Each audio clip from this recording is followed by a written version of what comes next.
Welcome to Discovery IAS Academy's online platform.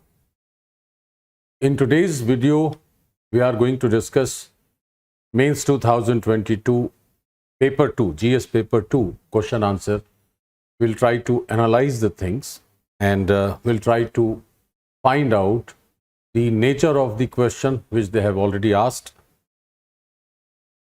The basic purpose of this discussion is two-pronged.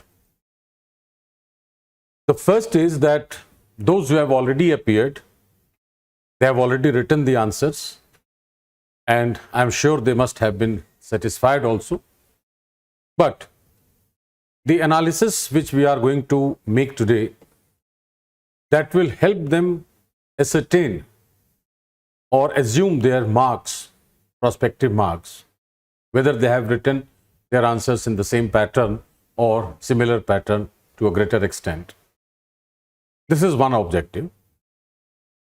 More importantly, the second objective is those who are preparing to write mains next year or subsequent years, they should also understand the intricacies of the writing answers, the tricks by which is used by the commission in asking questions, why people are not getting good percentage of marks in paper 2, what exactly are you writing and what exactly is needed, the gap between the requirements and what you are giving to the examiner.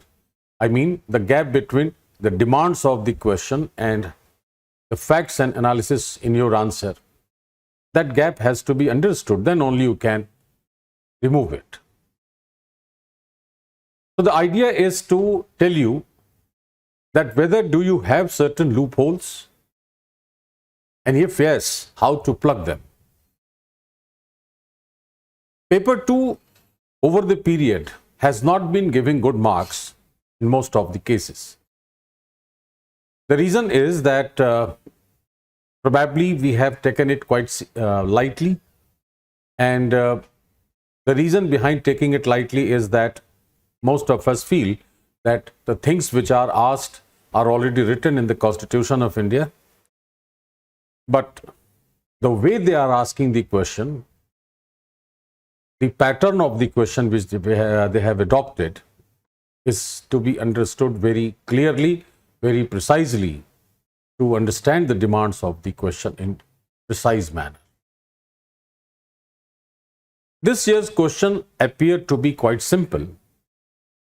As usual, questions are not difficult, never difficult. The answers become difficult. Why? Because you are unable to find out the precise demand of the question. You know the things, but how to present in a lucid manner, there you miss probably. So my idea is to tell you exactly that aspect which you are generally missing. So it will be helpful for, as I said, for both the categories of the students or aspirants, those who have already written the answers and those who are preparing to write mains in subsequent years. Overall analysis of the paper comprising governance, constitution, polity, social justice and international relations. More or less they are interrelated things. Very important for bureaucracy, very important for administrative approach. If you look at the 20 questions, set of 20 questions in this paper, there are certain things which we can identify very clearly. Now let me tell you one by one. The first thing in this paper is that at the center stage, this is governance. The inspiration is drawn from various sources and it results in something. It means it is input, processing and output. This is what I'm trying to say is that at the center we have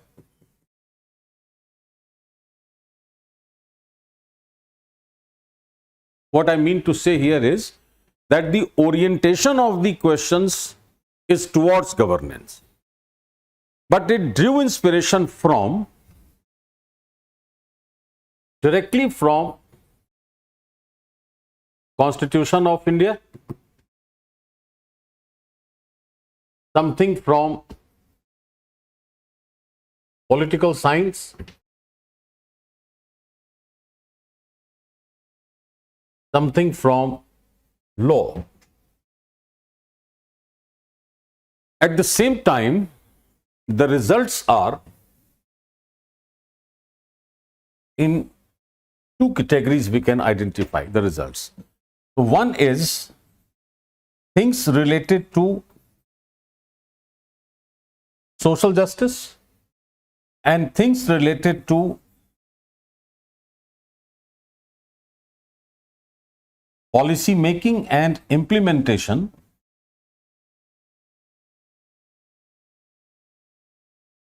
including foreign policy. What does this mean?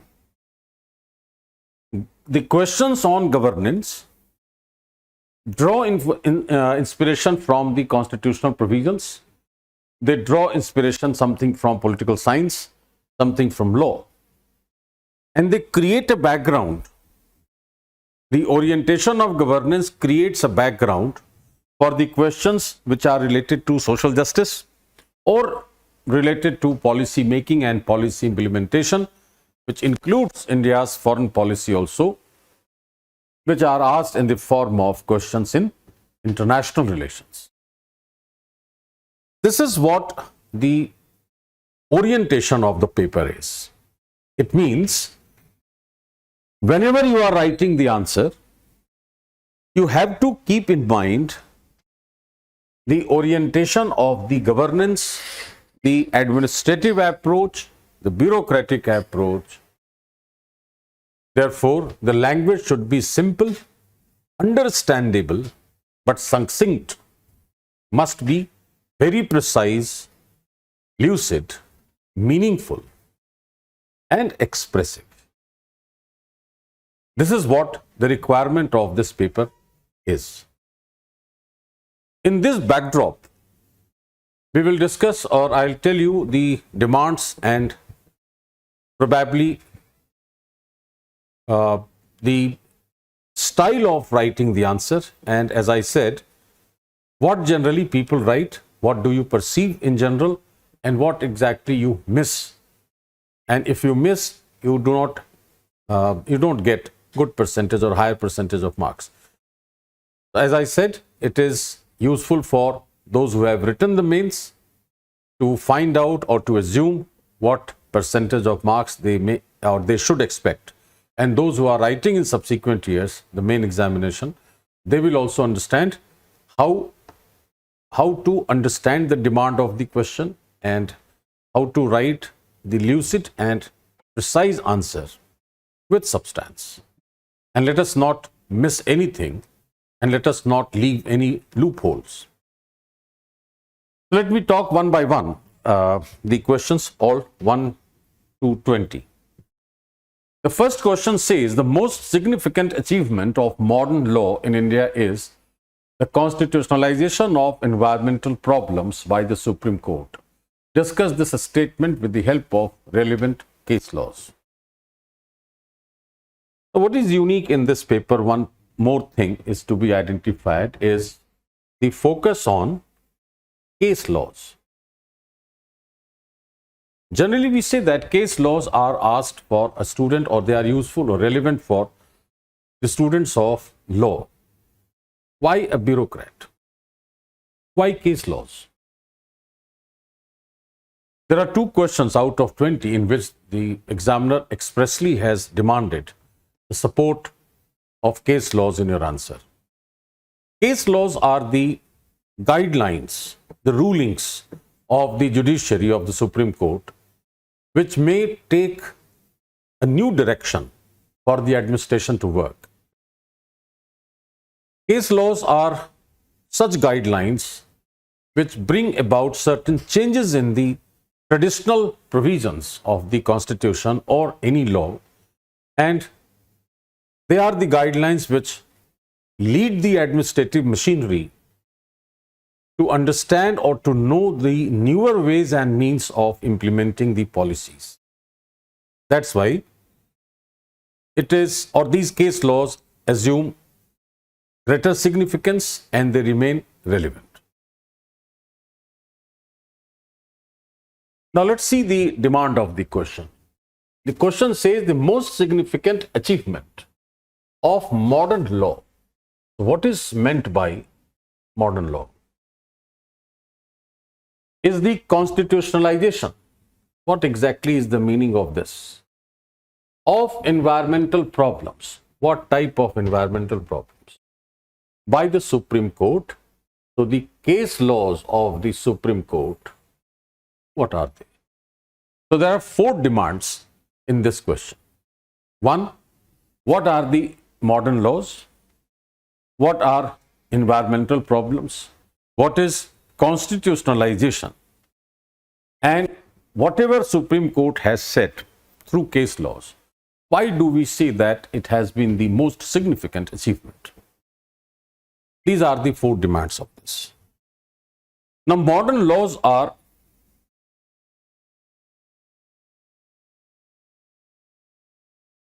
say, for example,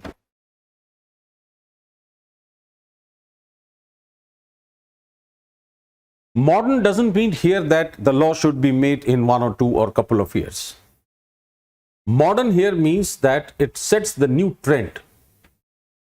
What we are seeing today, that people who are trying to damage or degenerate or degrade the environment, people who try to move somewhere without any authority and destroy the environment, people who are trying to trespass some area, it means number of civil wrongs have also come up in modern times. Number of criminal wrongs are already there. There is no doubt about it. Apart from this, to address the concerns of the environment, we have made lots of laws concerning the environment. Say, for example, Air Prevention and Control of Pollution Act 1981. Before that, we made Water Prevention and Control of Pollution Act 1974. Then we have Environment Protection Act 1986. Then we have amended the Wildlife Protection Act 1972 on a number of occasions. Apart from this, we also have in India law of torts, in which we talk about nuisance. Suppose people have visited a mountainous region or a natural place as a tourist and they pollute the environment. That is a nuisance. That may be negligence also. But that nuisance, if it is public, that may take the form of a criminal offense. So whether the Supreme Court has been able to identify those nuisance or activities of nuisance, and whether it has given certain guidelines through the case laws. This is what constitutionalization is.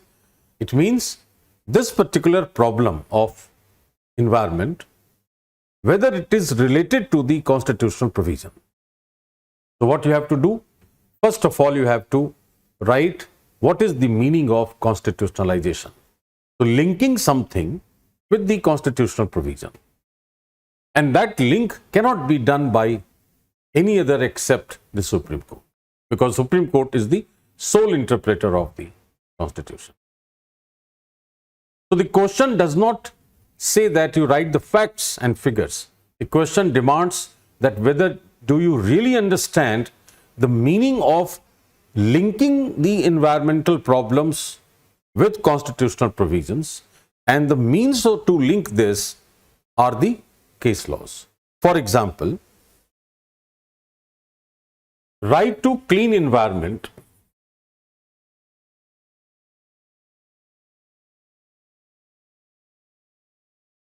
was included in the meaning of life in Menka Gandhi versus Union of India. All of you must have read this. It's quite age-old topic that life includes, if you remember, education, health, nutrition, human dignity, and clean environment.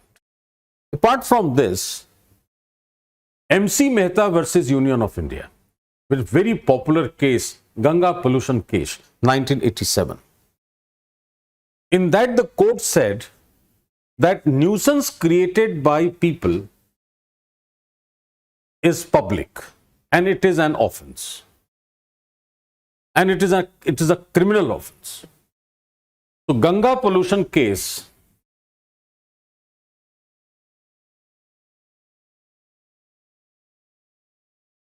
that is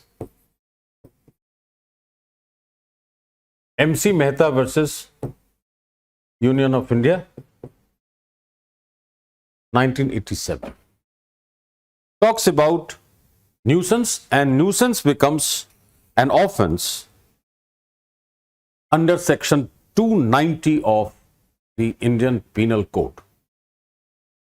This was a direction given by the Supreme Court, so it linked the modern law of tort and the law of crime with the Constitution, Article 21, in which the right to clean environment was included. This is the link of law and Constitution via case laws. This is what the demand of the question was.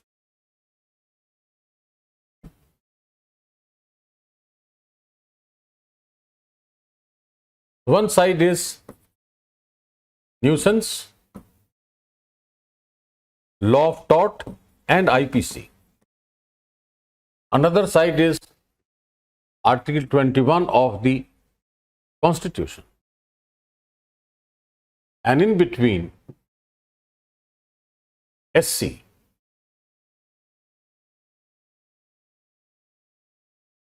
Menka Gandhi, Ganga pollution case, and so on. Enviro Legal Association, Indian Council for Enviro Legal Action versus Union of India, 1996. Vellore Citizens Forum versus Union of India, 1996. They talk about principles by which the Supreme Court forces the state or forces the polluters to take steps not to pollute the environment. That's why the question says that it has been the most significant achievement to address the environmental problems. Indian Council for Enviro Legal Action versus Union of India. It's very, again, historic judgment.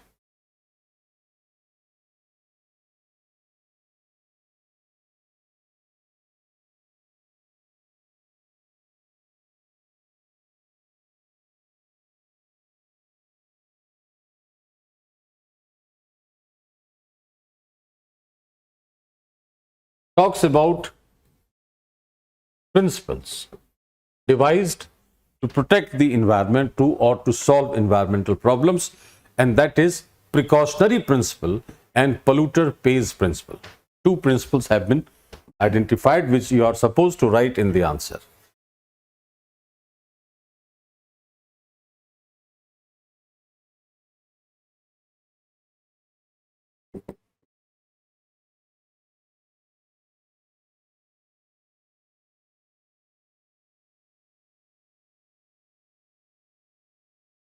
Means you have to spend money to take precaution to protect the environment so that the environment is not degraded. And if someone has polluted the environment, then it has to compensate for that and it has to pay. Above that, it is declared as a punishable offense under IPC. Section 268, Section 290 of IPC, they deal with criminal offences which have been transported from law of tort, which were civil wrongs. They have been transformed into criminal offences so that people are able to or people follow that, and people are compelled to protect the environment.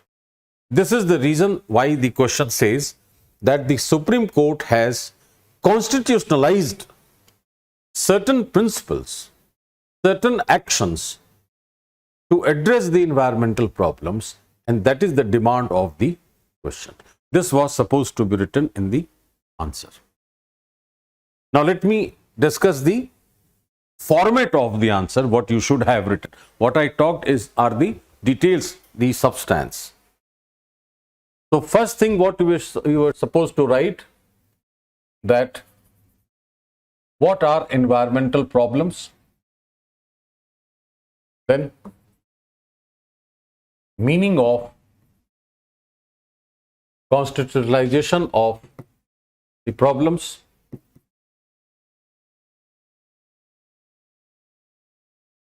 and then SC's approach and the cases which we are supposed to write: MC Mehta, Ganga pollution case, then Menka Gandhi versus Union of India, then Indian Council for Enviro Legal Action versus Union of India, then Vellore Citizens Welfare Forum versus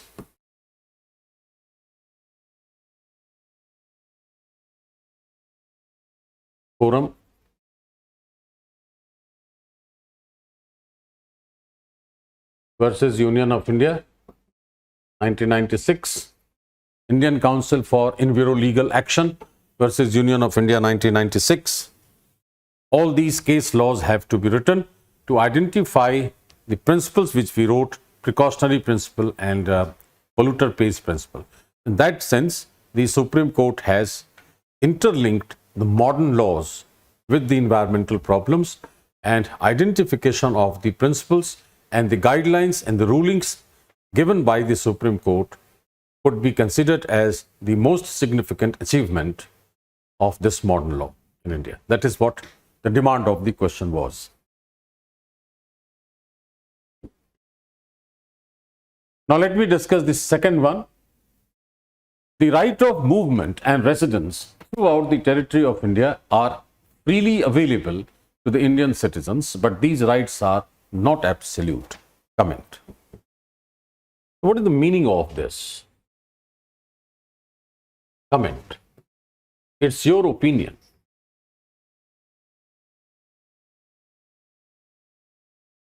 Do you really feel this, that these rights are freely available? And if yes, why not they are absolute? If they are not absolute, if there are restrictions on the freedom, then the very essence of the freedom is lost. How can freedom be restricted? Then it should not be considered freedom. But freedom cannot be absolute in a civilized society. So there has to be something related to society, and there has to be something related to individual. Right of movement and residence throughout the territory of India are freely available to the Indian citizens, but these rights are not absolute. This question is based on Article 19(1)(e), 19(1)(e) and 19 Clause 5. These are the constitutional provisions. 19(1)(d) is right to movement, and E is of residence, and 5 is to check their absoluteness. Restrictions, reasonable restrictions. 19(1)(a) to G deal with fundamental freedoms. So right to freedom of movement and right to residence in any part of the territory of India are the two examples of the 6 fundamental freedoms given in Article 19(1). But 19 Clause 2 to Clause 6 include certain grounds for reasonable restrictions on these fundamental freedoms in order to strike a balance between the social and individual interests. Since we are democracy as well as socialism, so we have to protect the democratic rights. At the same time, we have to protect collectively the interests of the society, the general public interest. And especially when you are residing or moving throughout the territory of India, you should not trespass or you should not damage or the culture and the habitats of the tribes. Therefore, Article 19, Clause 5 says that freedom of movement and freedom of residence may be restricted on two grounds. One, in the interest of the general public, and second, in the interest of the scheduled tribes.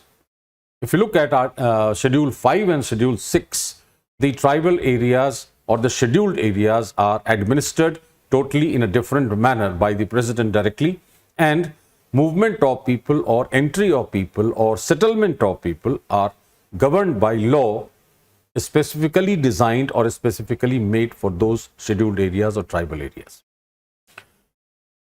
So we say that why this right of movement and residence are freely given.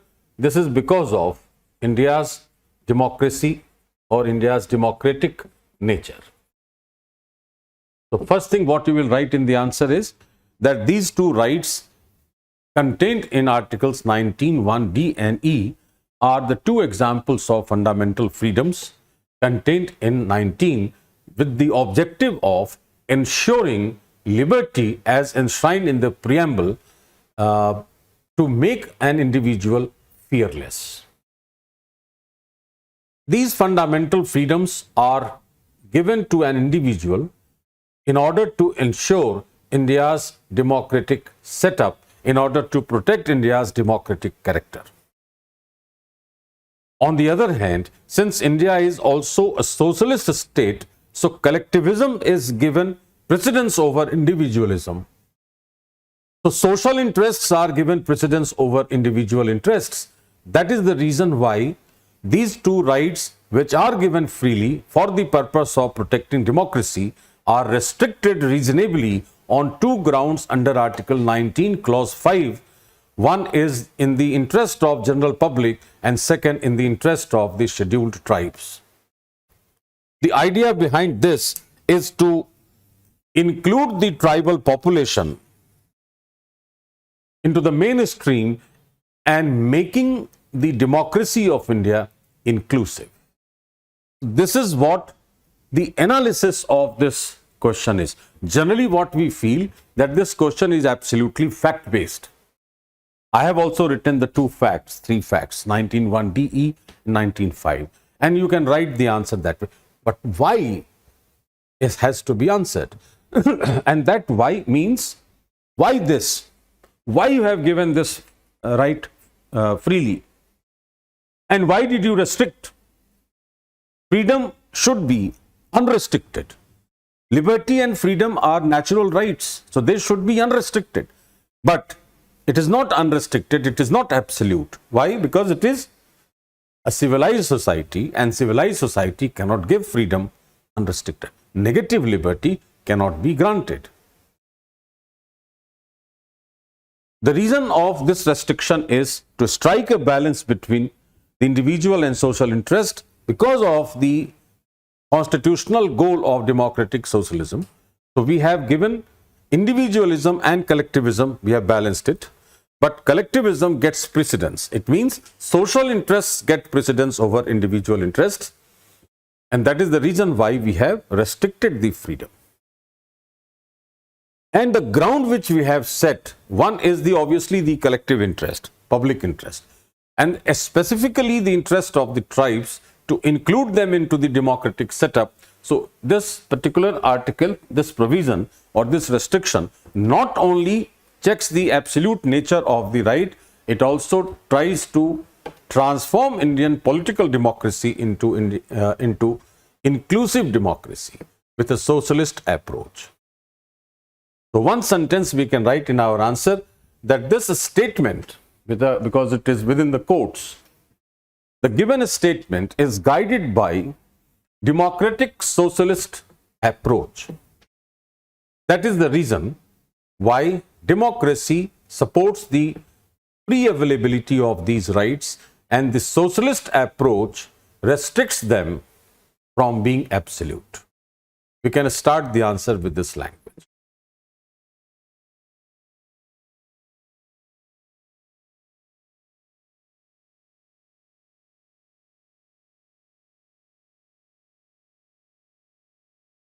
given statement is, or we can say carries,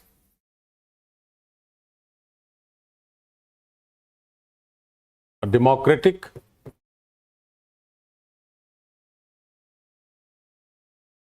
socialist approach as enshrined in the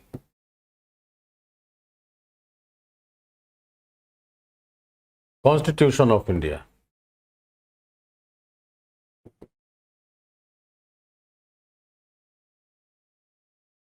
For protecting democracy, these rights under Article 19, 1D and E are made freely available to Indians. And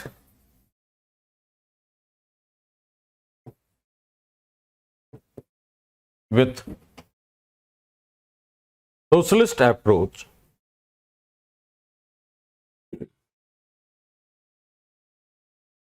general interest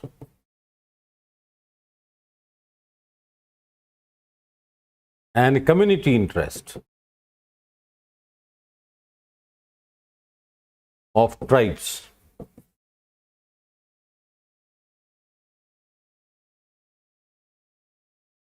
restrictions have been imposed.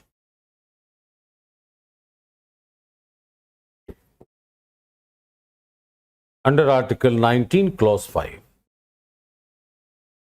And the objective is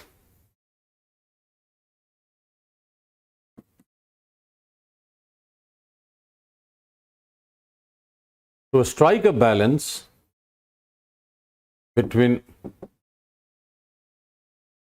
individual and social interests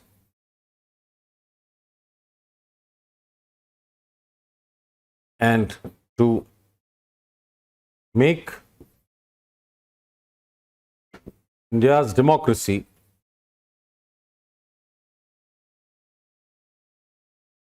inclusive. The question says comment. It's your opinion. You are not supposed to write simply the constitutional fact. How do you perceive, or what have you perceived reading this, and how do you think, and to what extent do you think that these restrictions are really relevant and justified? If yes, how and why? This is what the demand of the question is in second question. The third question what we have in this paper is, to what extent in your opinion has the decentralization of power in India changed the governance landscape at the grassroots? See the tricks of the words used. If remove this word, suppose, cut off this word. Now read the question. To what extent, in your opinion, has the decentralization of power in India changed the governance at the grassroots level? If you just remove this word, then it talks only about local governance. When you use this word landscape, it covers everything at grassroots level. Whether the local government works, whether the union government has contributed, whether the state government has contributed to do something at grassroots level, that comes under the word landscape. It means if some program is made by the union government, say for example, Ayushman Bharat or Ujjwala, and the implementing agency is Panchayati Raj institution, then the program has come from union to state, to panchayats, then to people. This is entire landscape of the governance. So how it has changed the entire landscape, that is what the demand is. Generally what we will do, we will write or confine our answer to PRIs. why have I said this? Because decentralization of power in India, from where this decentralization starts, it is union, then state, then panchayat. So first of all, the question gives you the background that first you understand the decentralization. If you really understand, then you can understand the governance landscape. And that way you can understand whether the local governance has done or performed really well. So what is decentralization? And why do we decentralize? At which levels we have decentralized? What are the forms of decentralization? And why did we decentralize? All these things have to be covered. So decentralization is giving powers, functions, responsibilities and authority from higher to lower level. Decentralization is the flow of powers, functions, responsibilities and authority from higher to lower level. It does not mean that the lower level authority is absolute. No. Some of the authorities are still there at the point from where decentralization had begun. If it is given in the constitution, then the authority is decentralized also with a command also. And that makes it unique. That's what India believes in. We have a constitutional design of the governance landscape. Article 1, two-tier governance. Article 1 read with Article 40, it becomes three-tier governance. Then 73rd and 74th Amendment Acts 1992 created the constitutional design part 9(9)(a).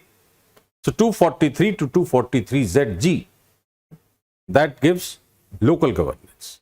So Article 1, Article 40 and Articles 243 to 243(zg) spread across Part 9 and Part 9(a) will guide the governance landscape in India. So first of all, we have to discuss in this question what is decentralization, why decentralization, at which level, and the forms of decentralization. For example,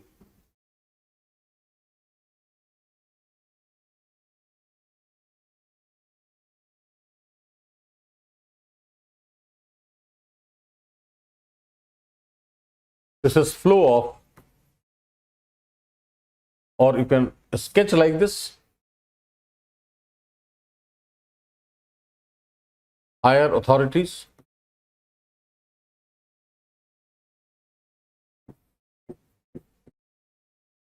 lower authorities. This is powers, functions, responsibilities, and authority. This is decentralization. We have decentralized in India at political, administrative, and financial or fiscal. This is union legislature, state legislature, panchayats.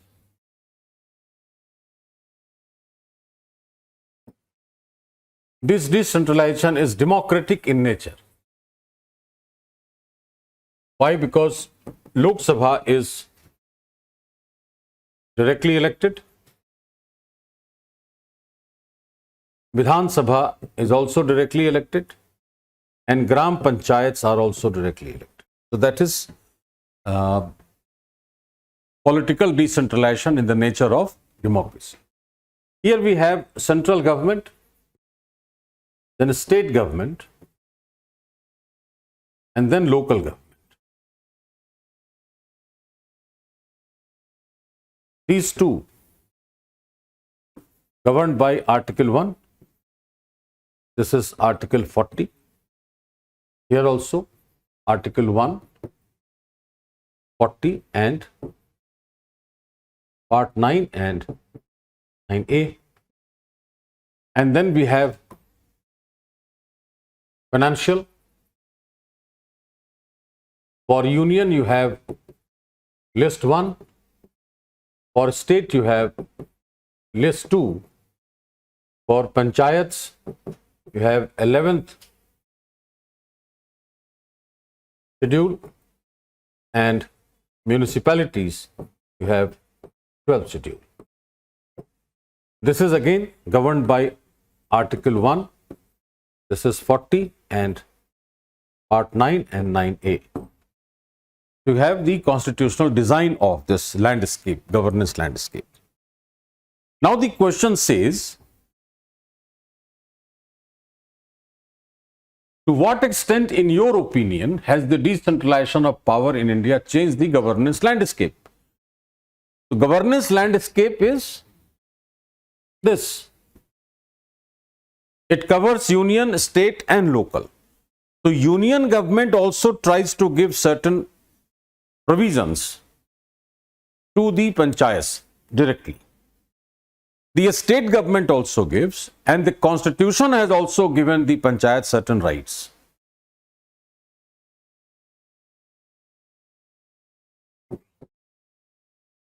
Local government.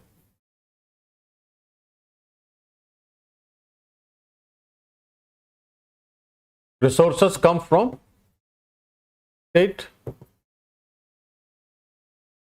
Resources come from union. And union also give resources directly to panchayats. And the constitution has given resources to union, to state and to local government also. This is the landscape, another sketch of landscape which you can also draw in your answer. Now, the question says that, do you think that this local government has been able to change this working of landscape in terms of implementation of the policies and delivering the results and delivery of the qualitative services? It has done, no doubt, but there are serious challenges before the local government. The first challenge is inadequacy of literacy and education in the representatives at this level. The local representatives are either illiterate or uneducated, so they are unable to understand the policy actions and policy design, the approaches of governance, so that becomes very difficult for them to implement. This is one. The second is, the sketch itself says that it has a dual control.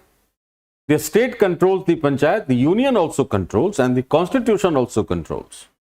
So these two governments control the panchayats, and panchayats sometimes become confused. Whose control is more important? So dual control is another challenge. Third, another example of this control would be the resources which the state has given to panchayats will be audited by the state. But the union which has given the finances, that will go for the auditing to Comptroller and Auditor General. So there are two different types of auditors for the panchayat. That also makes it confused. Third, very limited resources for the panchayats under Schedule 11 and 12. Limited own resources. These are the major challenges which the local government face in India, despite the fact that it has been properly and meticulously decentralized. But it is unfortunate that policy implementation has not been done effectively as it was expected. This is what the demand of the question was. To what extent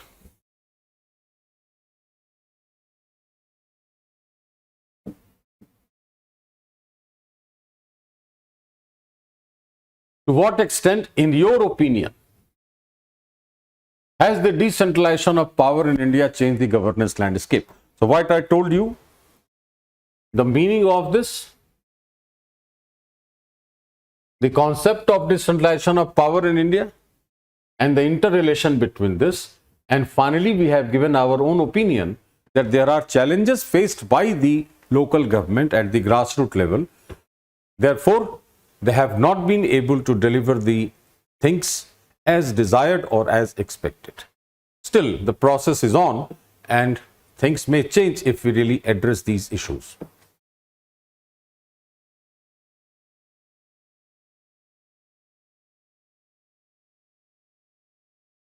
The fourth question, again, it looks very simple question that way. Obviously, it is simple. As I said, all questions are simple. UPSC never asks difficult questions. They ask conceptual, understanding-based questions, not difficult. So, language is very simple. Language of all questions is very simple. Writing answer is not easy. And we get trapped in that simple language. See this. This is one of the best examples. What I said will be proved here. Discuss the role of the Vice President as the chairman of the Rajya Sabha. We generally mug up. We pick up Article 63 to 73 of the Constitution and we mug up about Vice President. And sometimes we do criticize also that why did we have the position of Vice President in India? Why do we have Vice President? The first thing is this. The second, if we have elected Vice President, why did we make him Chairman Rajya Sabha? Why not we have given some other position? Why send him to Rajya Sabha as Chairman? Was the reason so simple that we adopted this, got inspired from US Constitution and US Vice President, so we have emulated it? No. There are certain logics in India. What are those logics? That is another aspect. And the most important thing is the term which is given here, role. What is the meaning of role? Generally, we get confused with the word function. We write functions. We don't understand the difference between functions and the role. Functions are, what do you do? And the role is, why do you do the thing? So the difference is here what and why. They are asking why. You have written what? So if the examiner is very tough and not lenient, he may deduct the marks. That you have not been able to understand the difference. I am asking your name. You are telling where do you live. If I am asking where do you live, you will tell your name. There is a huge mismatch. I am asking why, you are telling me what. I am asking why this pen, you are telling what it is. That is the basic difference. The question looks very simple. But if you know the meaning of the word, then your answer is absolutely precise. Let's come to the point. Who is Vice President of India and why do we have a position of Vice President? Article 63. The language says, there shall be a Vice President of India. There shall be means there is no exception that there shall be no Vice President from day one to day last. There is no exception to this rule. A similar language is used in Article 52. There shall be a President of India. If suppose President of India is dead, then who is the President? The President is the constitutional head of the state. And if the constitutional head is no more, then the country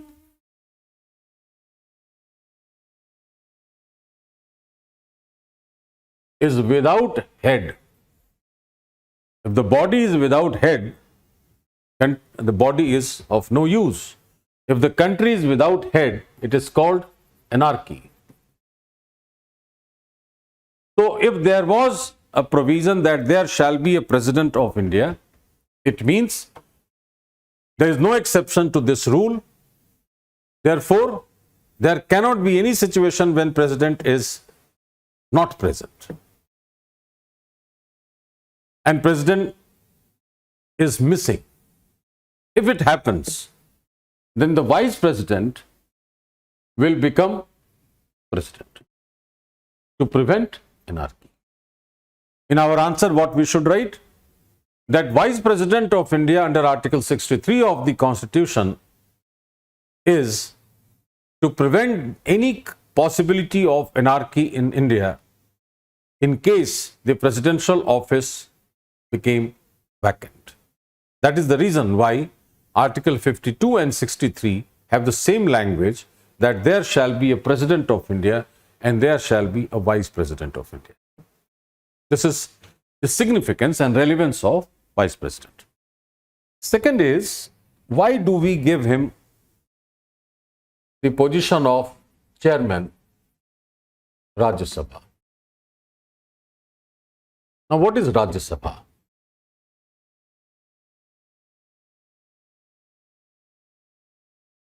Two diagrams I am making here.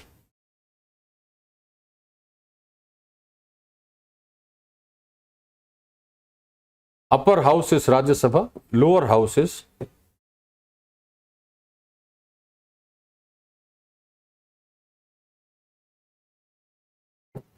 President is the head of the Parliament because he is President of India. So he is head of both Rajya Sabha and Lok Sabha. Now, Vice President, in Rajya Sabha, what we have?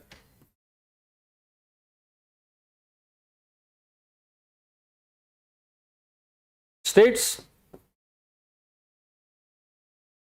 all states are there. And this shows a federation. The head position is given to Vice President as head. He comes from union. So this signifies unitary federation. This signifies unitary federation. This is federal, this is unitary. The President position as head of Parliament under Article 79 also suggests that India is a unitary federation. And Vice President as head of the Rajya Sabha, Chairman of the Rajya Sabha, also signifies unitary federation of India. Vice President takes over as President. So his position is almost equivalent. He is Vice because there is a President. The moment this position is vacant, this Vice is removed and he becomes President. So the position must be of the same rank. He could not have been sent somewhere else to degrade his position. So position of Vice President also becomes more or less similar to that of the President. That is the analytical aspect of this question. Also, the question appears to be very plain and simple, and most of us will write what functions the Vice President perform. Now we have to write that as unitary federal, in the unitary federal character, what does Vice President do? So he has been given equal powers like Lok Sabha Speaker. He also can cast decisive vote. He has the power to disqualify a member under 10th schedule. And entire authority of the House is vested in Vice President as it is vested with the Lok Sabha Speaker. Therefore, he enjoys the same powers and same functions because of the chairman. And accordingly, he gets the salary as chairman of the Rajya Sabha, or he gets the salary as president if he takes over as acting president in case. The question demands, as I said, role of the vice president, not functions. This is the best way to write the answer.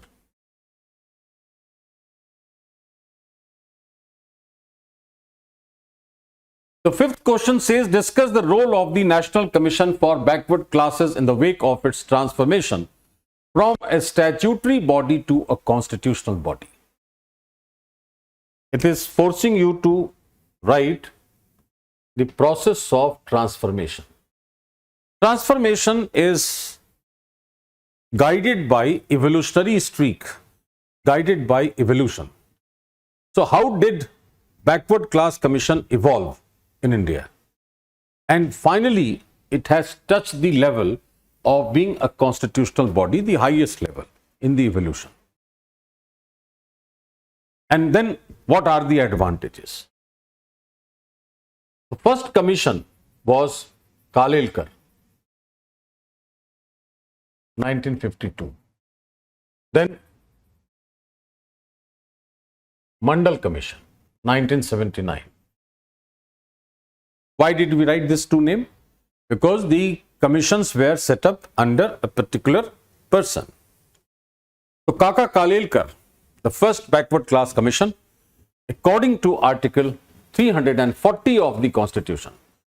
Article 340 had or tells us that there shall be a commission for the welfare of the backward classes. So under Article 340, the first commission was set up under Kaka Kalelkar in 1952, and then under BP Mandal, that was 1979. Unfortunately, lots of hues and cry and protests were made after the Mandal Commission report was implemented in early 90s. Therefore, the government decided to drop the idea that a commission would be set up under a person.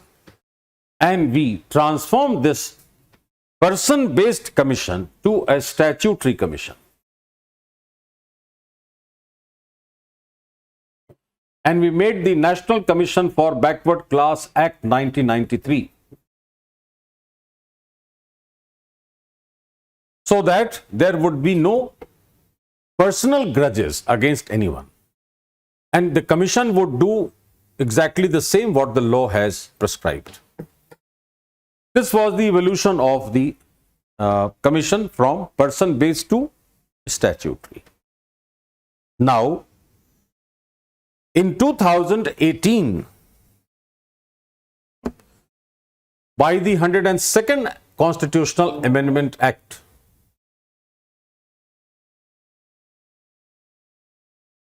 a constitutional body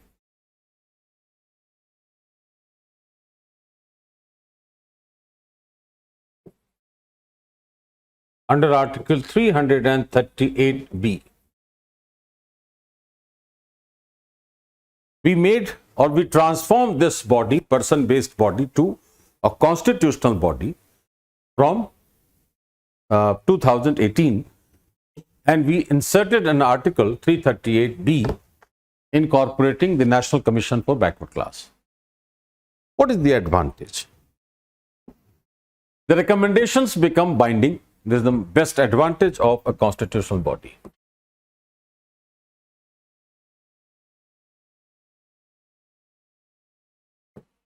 These binding recommendations will be precise approach would be developed towards backward classes welfare. This will be the biggest advantage if you have a constitutional body like this. Therefore, the question says, very plain and simple, discuss the role of the National Commission for Backward Classes in the wake of its transformation from a statutory body to a constitutional body. It will identify the exact problems and it will make the government aware of their problems and issues and concerns, and accordingly it would recommend, and those recommendations would be binding practically. Theoretically it cannot be written. Practically it would be binding, and those binding recommendations would make the state more accountable towards the welfare of the other backward classes. That has been the biggest change what we could see after the transformation from a person-based commission to a statutory and finally to a constitutional body.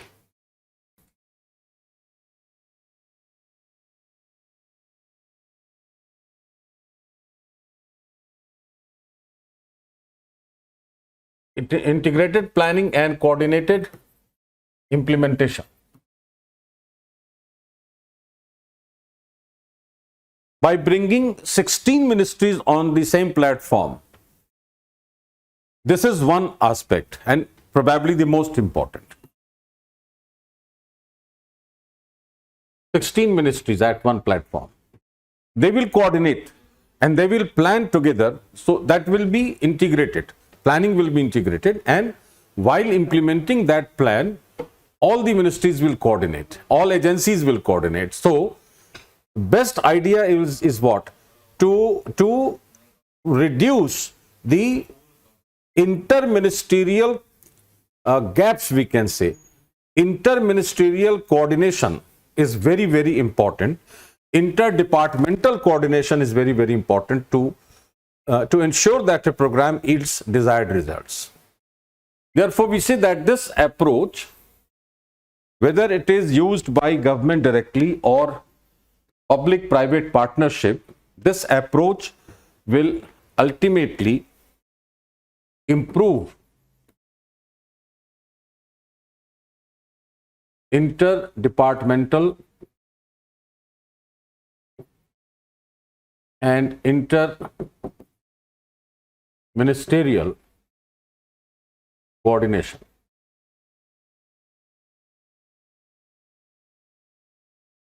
If you work with this model, triple P, investments will come, investments will increase, the public sector will have the profit motive, the private sector will have the socialist motive, the service motive, and both coming together will ultimately yield good results in terms of connectivity.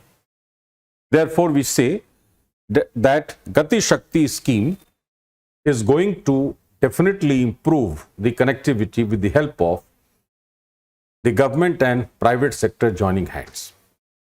In that case, if you look at the question once again, first of all, you have to introduce the scheme. What exactly is Gati Shakti Yojana?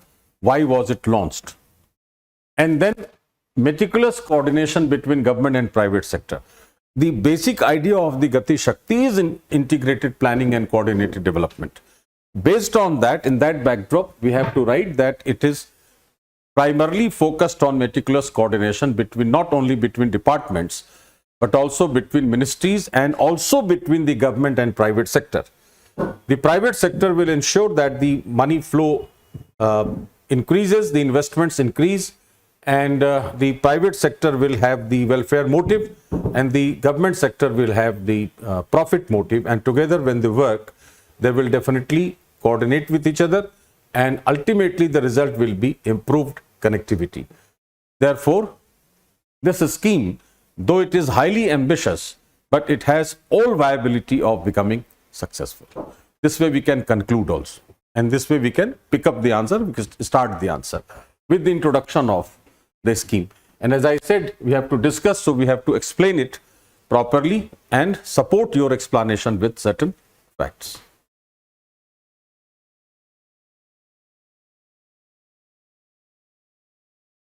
Question number 7 says, the Rights of Persons with Disabilities Act 2016 remains only a legal document without intense sensitization of government functionaries and citizens regarding disability. Again, comment. Comment, as I had already said, comment is your own opinion. Do you agree? The hidden word is, hidden phrase is, do you agree that it is only a legal document?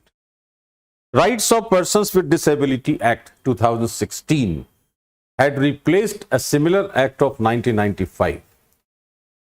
And the background was that India had signed the United Nations Convention on the Rights of Persons with Disabilities in 2007. UNCRPD. That was in 2006, and India became a signatory in 2007. United Nations Convention on the Rights of the Persons with Disabilities, 2006. So when India signed it in 2007, it started working or trying to find out whether and how to replace the old Act of 1995 with a new one and give a new dimension to disabilities. And that led to the India started in 2010, and finally in 2016 we have made this act. In that we have identified 21 types of disabilities.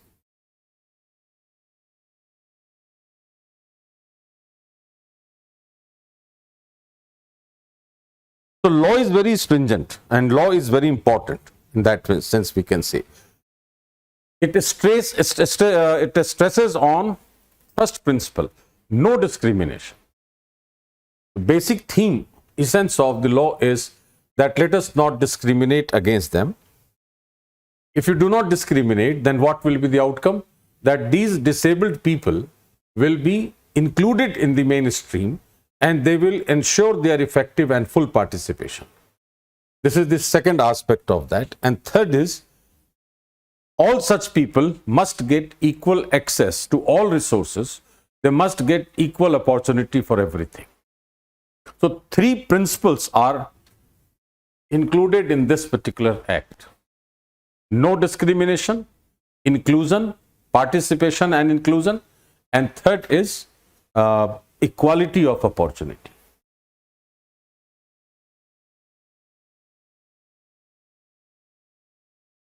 Persons with Disability Act 2016. Principles are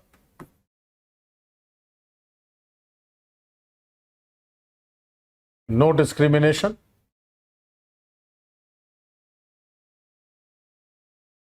inclusion and participation, and third is quality of opportunity and of access to all resources. Why do people say that this has remained only a legal document? Because there are certain challenges faced by the implementing agencies to implement this act. And these challenges include that still we have a taboo relating to disability. We definitely discriminate against the people with disability. These are the challenges before this implementation, and that's why we say generally that the law is very stringent, very powerful. Still it has remained only a legal document. So we can say that taboo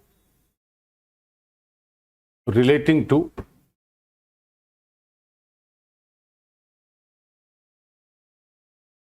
disability, that is the one thing. Then we have inadequate medical and rehabilitation facilities in India, unfortunately, even today. We also have shortage of special schools for these people. We have challenges of employing them in various sectors, and we have inadequate participation of the private sector in medical and rehabilitation and education and other things. Next challenge is inadequacy of medical and rehab facilities. Then inadequacy of special schools. Then inadequacy of private sector participation. Therefore, the conclusion would be what? that do you agree that it has remained a legal document? No. You can say that yes, it is faced with so many challenges, but it cannot remain like a legal document. It means if I agree that it has remained a legal document, means it is not implemented at all. That is not true. It is being implemented. Number of welfare schemes have been launched. Lots of people have been given the facilities. We are trying to improve their access and accessibility to resources. We are trying to provide the rehabilitation and medical facilities. It is very true also at the same time that we are faced with number of challenges like them, and these challenges have to be met. So the process is on, and we cannot say that it is a static document. It is being implemented. There is still miles to go. The best part would be to remove this taboo relating to disability. It means it is in the hands of the society to be aware of the special abilities of these people. And we have to follow an approach that let us not discriminate. Let us not show any bias towards any community or any group of people. That way our conclusion will be. So first of all, what we have to write here is that what exactly is the law? Why was it passed, replacing the Act of 1995? And what led India to think in this line that we should have a new act? That way we can write that UNCRPD 2006, India became a signatory in 2007 and started the process in 2010, and finally we came out with the new law in 2016, which is effective from 2017. And we identified different types of disabilities totaling 21 in number, and then we have started launching various programs and schemes for rehabilitation and other facilities. The principles which are the foundational principles of this act are the inclusion, the equality, no discrimination and all that. But still, we are faced with number of challenges which we have written. The conclusion is not that it is just like a legal document. We can say that it is faced with the challenges before its implementation, and the government is trying its level best to improve the situation. However, the society also has to play a very important role. The civil society has to play a very important role in changing the mindset of the people, of the mass, that let us not have a taboo relating to this disability, and let us not discriminate against not only disabled, let us not discriminate against any community. Especially in the cases of disabled people, let us have the mindset that every such disabled person has certain things very special. So they have a special ability. Let us try to accept them, or let us try to assimilate them into the society. That way we can conclude the answer, and that answer would be quite emphatic and succinct. That's why to say, only legal without intense sensitization of the government functionaries. The government functionaries should also be sensitive.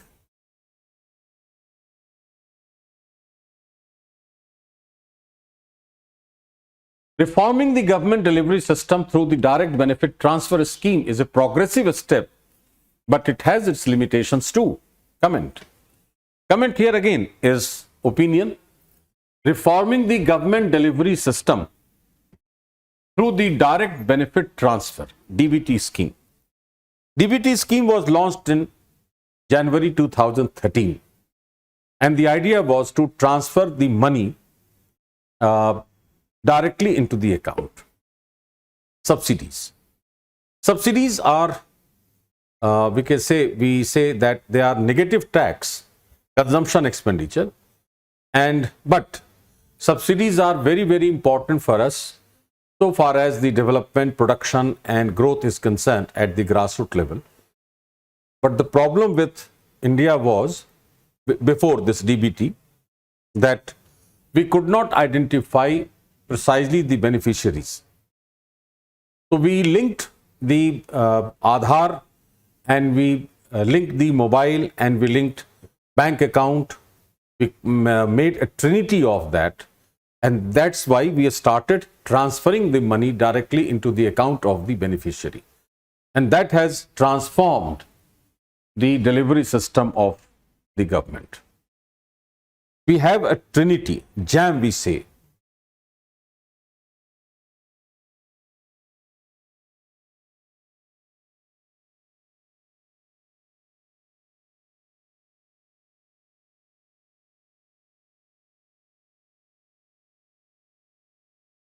Jandhan, Aadhaar, mobile. This trinity was created under the DBT scheme, and we say that it is a Giro system.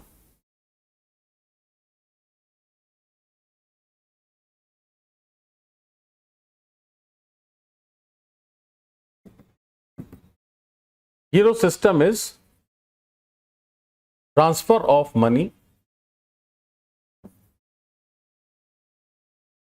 from one bank account to another. Therefore, we say that this trinity will help and it will improve the delivery system. We say G2P delivery system. When you create this trinity, it is G2P delivery system. Means government to person. Person here is beneficiary. So the best part of DBT has been identification of the beneficiaries and linking their bank account through Jandhan by opening their account in Jandhan Yojana and then linking it with Aadhaar so that you are able to identify the exact beneficiary and you are able to transfer the subsidy amount directly into his account. So you stopped the leakages also and you provided the money directly to the beneficiary, directly to the person concerned, and therefore that delivery service has been improved. But the question says that it has limitations too. What kind of limitations? There may be Aadhaar related errors. There may be payment failures on occasions. There may be, you can say, the documentation is quite cumbersome when you try to link all these things. And whenever you link any of these schemes with this trinity, the particular scheme, whether it is successful, that is also a major hurdle. If you take the example by 2022, March 2022, more than 400 schemes of government have been linked to DBT scheme. But there are certain, you can say, challenges in particular schemes. Say, for example, one example I will quote, the Pradhan Mantri Kisan Yojana, PM Kisan. It was recently highlighted for its scam. Therefore, we say that if one particular scheme is not yielding results, that will ultimately negatively impact the DBT scheme also. So there are certain limitations. Those limitations can be categorized. You can write in this format also. Limitations to DBT scheme. You can make pointers like Aadhaar related errors,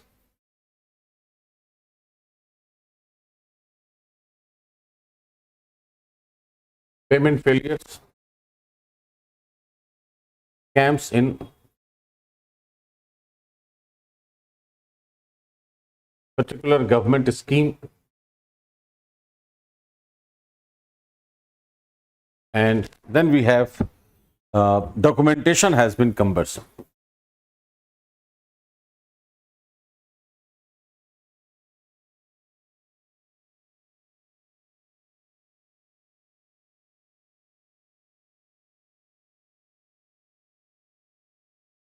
These are the limitations. First of all, what exactly is DBT scheme? When was it started? What is its essence? What is its intricate aspect? how it is going to be helpful to the beneficiary, how has it changed the delivery mechanism.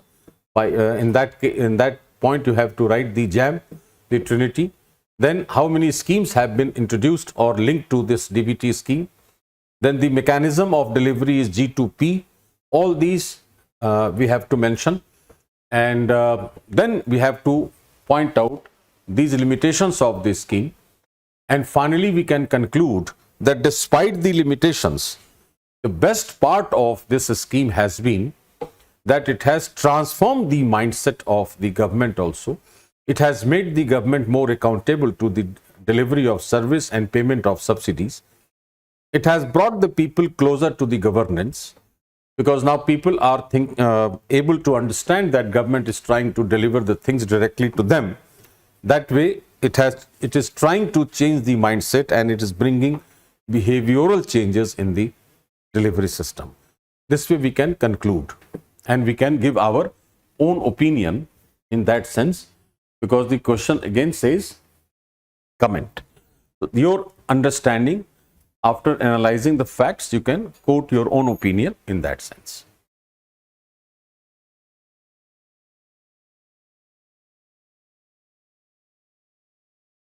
Then we have a question: India is an age-old friend of Sri Lanka. This is within quotes. Discuss India's role in the recent crisis in Sri Lanka in the light of the preceding statement.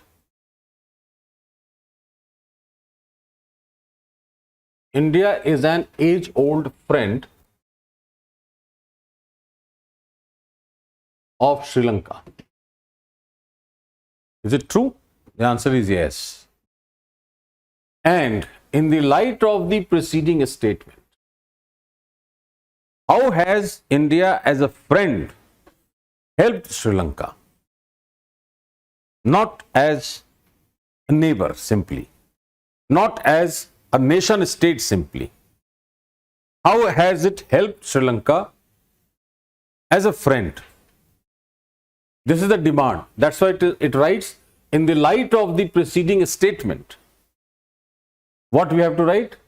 Discuss India's role in recent crisis. How has it helped Sri Lanka, and why has it helped Sri Lanka? Again, the term role is here.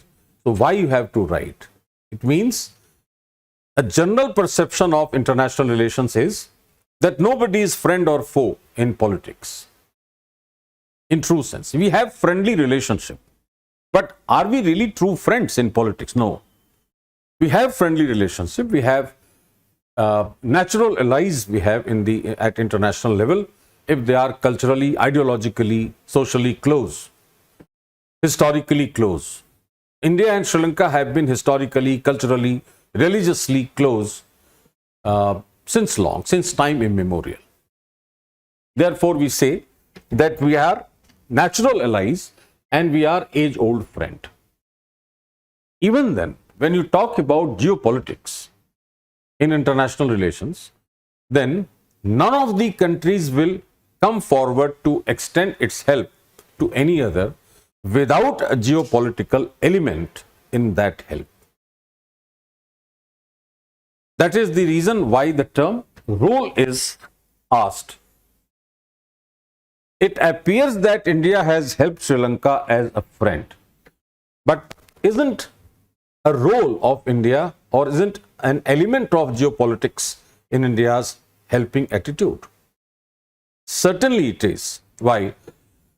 Because Sri Lanka since 2005 has shown a slight tilt towards China, especially after China started working on the string of pearls policy. And one of the pearls in a string of pearls was the port of Hambantota in Sri Lanka, which was given to China for development. In that case, Chinese presence at Hambantota was very dangerous for India, because the navy of China came very close and our maritime security was under threat. Therefore, it was required for India to either develop improved relations with China, or this way or that way compel China to come back to India, or at least let it not show a tilt towards China. And the best part of, or best opportunity what India could get was the crisis in China, in which it extended its hands to help it as a friend. And $3.3 billion have been already provided to Sri Lanka as help. Why I say that there was a geopolitical element? Because there were anti-India protests in Sri Lanka also. And people started shouting slogans on the roads of Sri Lanka that India don't exploit Sri Lanka. And they forced the government also not to seek help from India. That is the reason why we say that there was a geopolitical element, and India definitely wanted that tilt of Sri Lanka towards China should shift back to India. That's why it helped like a friend, but it had a geopolitical motive also. First of all, in this answer, what we have to write, that how is India age-old friend of Sri Lanka? So we can say that we are historically, culturally, politically, and religiously close since time immemorial. Ideologically also close, because that is also a democracy. So we are quite close since long, and that makes the two countries good friends. Even if we are not friends in true sense, we had been maintaining very strong friendly relations with China, with Sri Lanka. Is one of our closest neighbors also. And in recent times, when Sri Lanka showed a tilt towards China, it became a danger sign for India. So India had to, or India has to, or India would be trying to persuade Sri Lanka either by helping her or by forcing her. We can say carrot and stick approach. Indian foreign policy would work with a carrot and stick approach to force Sri Lanka to revert the tilt from China to India. This is one. The crisis which Sri Lanka faced was the economic crisis because of certain policy failures. For example, shift to organic farming on large scale, sudden tax cuts, tax exemptions, and forex crisis, foreign exchange crisis. All these led to reel Sri Lanka into severe crisis, economic crisis. And all countries came forward, including certain financial institutions like IMF, and India took the advantage of this opportunity by providing $3.3 billion. In addition, India has also provided $500 million line of credit to Sri Lanka. It also has helped by providing 4,000 metric tons of fuel. It has provided food and fertilizer, all support as a friend. So money, food, fertilizer, fuel, and moral support all are given by India as a friend, with a geopolitical element of the shift of Sri Lanka's tilt towards China for its own maritime security. This is what the question demands.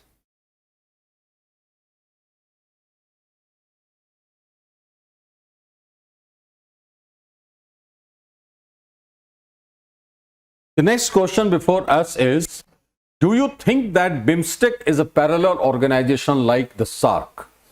What are the similarities and dissimilarities between the two?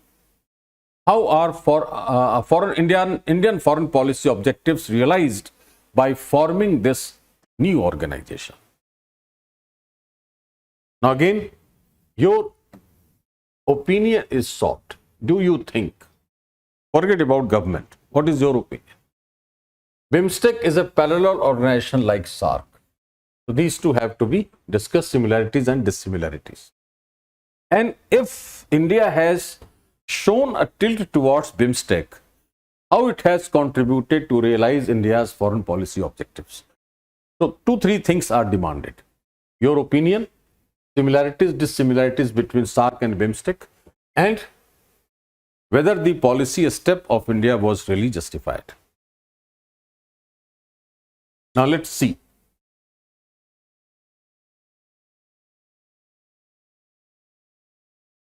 BIMSTEC and SARC. SARC is South Asian Association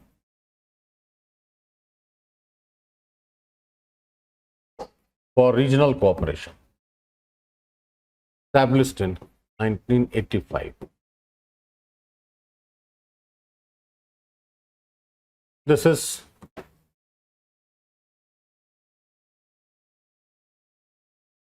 Bay of Bengal initiative for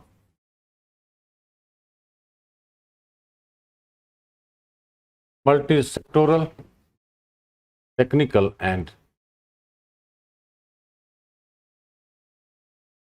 economic cooperation. A simple thing what we have to understand about these two is we say that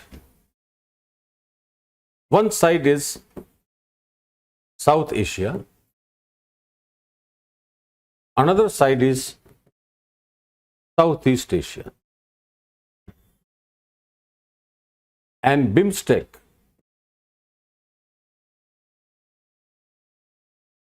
link the two. BIMSTEC is a link between South Asia and Southeast Asia. Except Pakistan, we have all members in BIMSTEC. And we have Thailand and Myanmar from Southeast Asia. Thailand obviously is the largest Southeast Asian countries. What are the similarities? Both are regional organizations. Second, both have the members of South Asian countries, South Asia region. Third, both are the agencies which work for politico-economic development of the region. And the problem or the dissimilarity is that SARC was established primarily as a political body with the objective of transforming it into economic organization. On the other hand, BIMSTEC is set up as an economic agency to have political cooperation. So approach is just reverse. SARC was originally conceived as a political organization for integration of the South Asian region. BIMSTEC, on the other hand, is the agency which tries to work for the development and growth and connectivity of South Asia and Southeast Asia, and then to have a political cooperation. So approach-wise, they are two different bodies. Third is that SARC is marred by India-Pakistan rivalry, and it could not flourish according to its own perception. What it perceived, it could not do that. And India and Pakistan, since these two nations are the two largest nations in South Asia, and they still have rivalries, therefore, the SARC as a regional organization could not ensure that cooperation. In case of BIMSTEC, since it is the Bay of Bengal initiative, we say that India's exclusive economic zone and Thailand's exclusive economic zone overlap. So both are trying to develop economically from each other cooperations. That is the reason why BIMSTEC started dominating over SARC. So we cannot say that it is a parallel organization in true sense. It tried to supersede SARC, and obviously the role played by India was very instrumental in that. If you remember, we had an agreement called PBIN.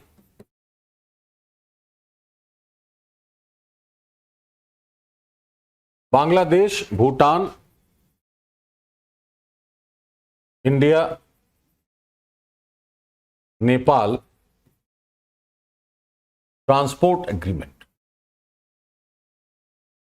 which Pakistan had refused to sign. But Bangladesh came forward and said that why we should not develop if India and Pakistan are rivals. And India agreed to sign this agreement. So Bangladesh, Bhutan, India and Nepal, the Indian Prime Minister called it East-South Asia.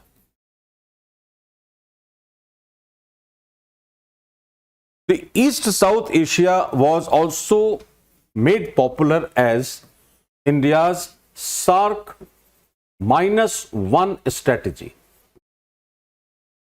And that -1 was Pakistan.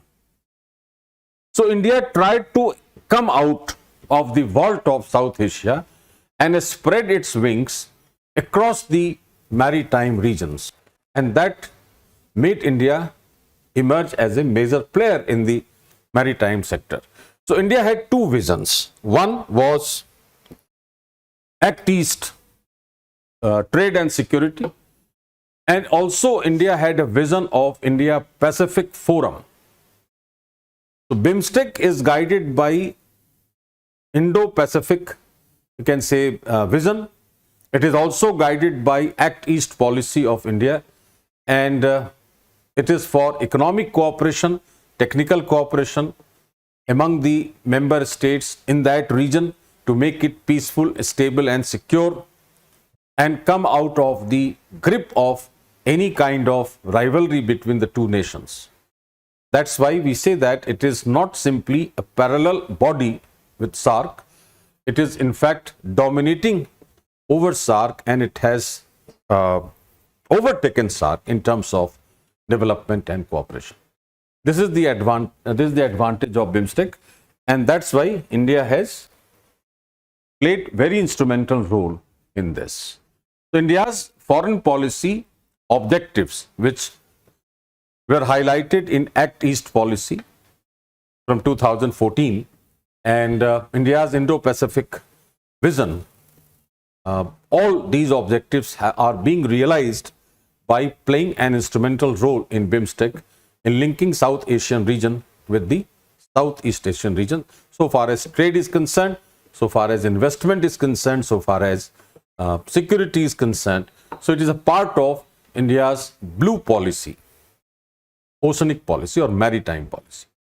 In that sense, we can say that our objectives are being realized. So first of all, what you have to write? You have to write about BIMSTEC, you have to write about SAARC, then you have to write the similarities and dissimilarities, as I told you. Then we have to write the basic theme of India's foreign policy, the objectives, especially focusing on Act East, focusing on neighborhood first, focusing on India's Indo-Pacific vision. All these objectives have to be written. And then what role India plays and what role BIMSTEC plays, and the result is that how it is realizing India's foreign policy objectives. That way we can conclude the answer.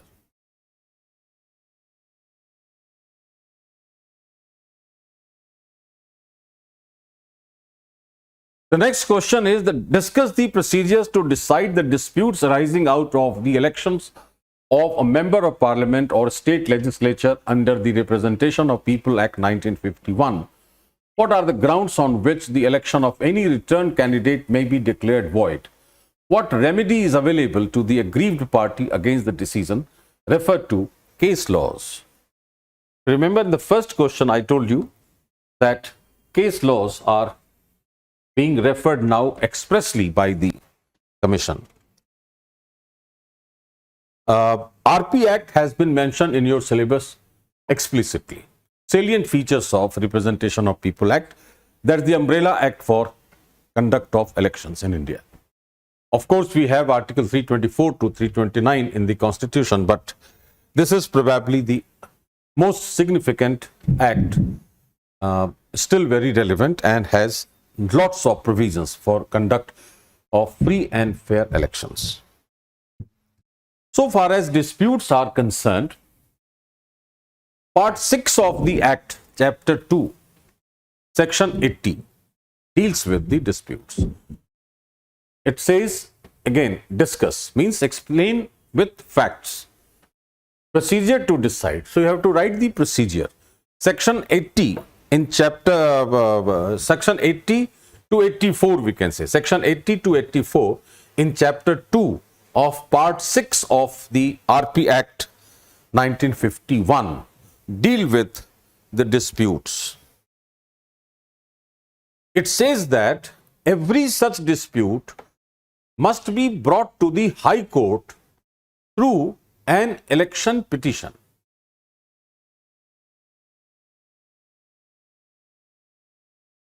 Let's see this.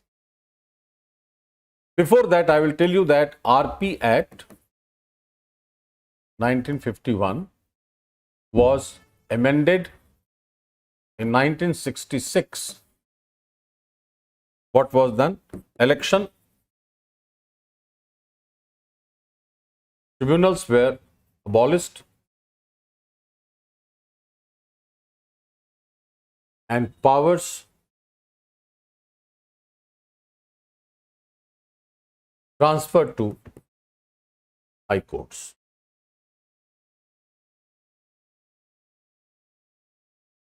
Now, procedure related to dispute is part 6, chapter 2, sections 80 to 84 related to disputes.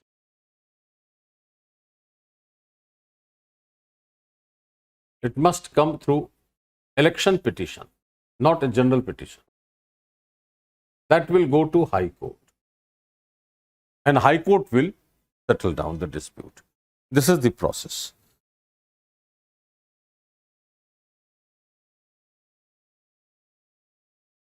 This is trial of petition.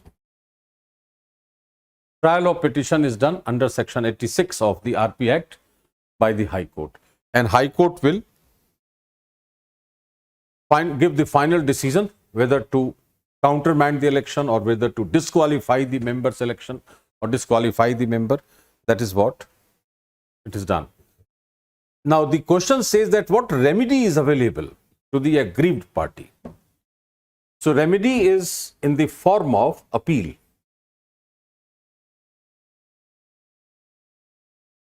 Section 116A, B and C. This deal with the appeals. Section 116A is appeal before Supreme Court against the decision of the High Court. Apart from that, disqualification of members and disqualification of the election has to be decided by the Election Commission of India, and that is its discretion after the decision of the High Court. So, first of all, what we have to write is that RP Act is one umbrella act for conduct of free and fair elections. The dispute resolution power has been given to High Court after the Act was amended in 1966, and in which the election tribunals were abolished, and for MPs. For Vice President and President, the disputes are settled by the Supreme Court. It is provided in RP Act also, and it is provided in Article 71 of the Constitution also. That is a separate story. For members of Parliament, High Court is empowered, and the dispute has to be brought to the High Court through a special petition called election petition according to the provisions contained from sections 80 to 84 of the Act. In section 86, the High Court will go for trial of the petition and finally give decision, against which a member of Parliament may move the Supreme Court under section 116A and appeal against the decision of the High Court. That is the remedy available. And the countermanding of the election is the final decision of the Election Commission of India. This is what the factual aspect of this question is. Three parts of the question has three parts. What is the procedure? What are the grounds on which the election of returned candidate may be declared void? So, grounds are corrupt practices, then malpractices, then violation of the model code of conduct, all that. On these grounds, Election Commission of India may declare the election void, and what remedy is available to the aggrieved party against the decision. That decision is again Jan Chaukidar versus Union of India 2013 and Lily Thomas versus Union of India 2013. These are the two case laws, very important. People's Union for Civil Liberties versus Union of India. All 2-3 cases are there to support your answers. That way, this answer could be written easily. Now, let us see question number 12. Discuss the essential conditions for the exercise of the legislative powers by the governor. Discuss the legality of re-promulgation of ordinances by the governor without placing them before the legislature. There are two different aspects in this. Essential conditions.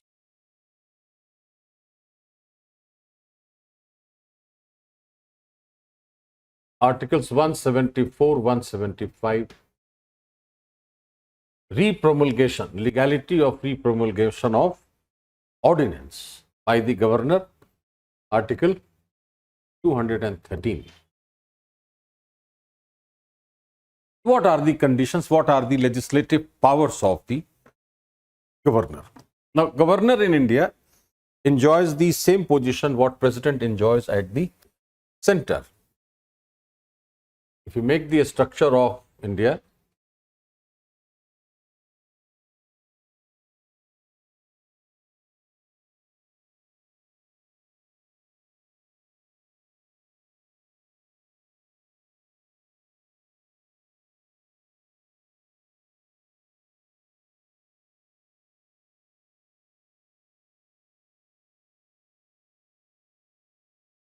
the state has the Council of Ministers as its real head. The constitutional head is governor, who is the representative of president. So we have a vertical command of union over the state. That is the structural design. But functionally, governor is more or less similar to president in the state. So he also enjoys more or less the same power, barring a few like diplomatic or like armed forces. It enjoys all other powers, and he derives his powers, original powers, from the Constitution. 174, Article 174 deals with prorogation of the House, dissolution of the Assembly. These are the legislative powers of the governor. 175 says a special to address and send messages to the Assembly, or if the state is bicameral, then Legislative Council also. And in 176, it is a special address of the governor. So we have to mention in the answer where are the legislative powers of the governor. 176 is prorogation, dissolution of the legislature. 175 is sending messages and address the House, and 176 is special address. Nabam Rubia versus Deputy Speaker Arunachal Pradesh State Assembly. In that case, the court has said that governor cannot exercise these powers without the advice of the Council of Ministers. That is what clear-cut answer we are getting from Supreme Court's decision that discuss the essential conditions for the exercise of the legislative powers by the governor. The most essential condition is that the Council of Ministers must advise. There is one. Second is that if the governor feels that the ruling party has lost its majority, then it may dissolve the House, but that is again not on the discretion. So in case of the government or the ruling party losing majority, in case he is trying to send message to the House, in case he is trying to prorogue the House, whatever, or dissolve the House. In all such cases, these are the conditions for prorogation, for dissolution, in case after the completion of the term of the House, in case the ruling party is losing majority, then, or in case of sending messages to the House. In all such cases, the governor may exercise his legislative power as enshrined in three articles 174, 75 and 176. But the condition is that it is not his discretion, it is on the advice of the council.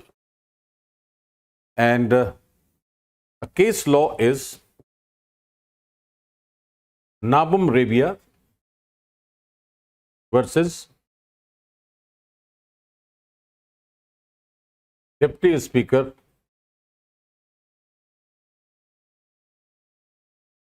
Arunachal Pradesh Legislative Assembly 2016. That gives a clear-cut picture for us. This is the first, the answer to the first part of the question. That what are the essential conditions in which the governor may exercise his legislative powers. And the second part says that ordinance making power is also a legislative power. That is also not on his discretion. That is also on the advice of the council. When the governor feels that a situation has arisen in which lawmaking has become inevitable, he shall promulgate an ordinance.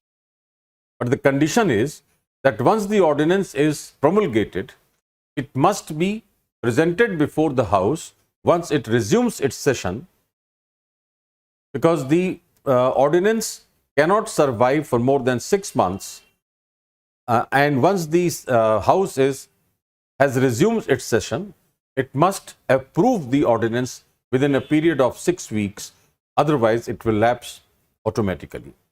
Although the House has the power to disapprove the ordinance the day it has resumed its session. Therefore, Article 213 tells that the governor, like that of the president, the governor also has the power to promulgate an ordinance in case of emergency and in case the House is in recess, not in session. But that is not his discretion. It is also on the advice of the council. But the point is, legality of the repromulgation of ordinance. What we wrote is repromulgation of an ordinance. The question says that what is the legality, whether it is legally, constitutionally valid. Very popular case, DC Wadhwa versus State of Bihar.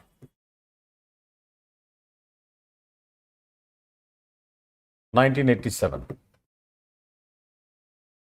The court says that repromulgation of an ordinance and prorogation or adjournment of the House deliberately for the purpose of repromulgation means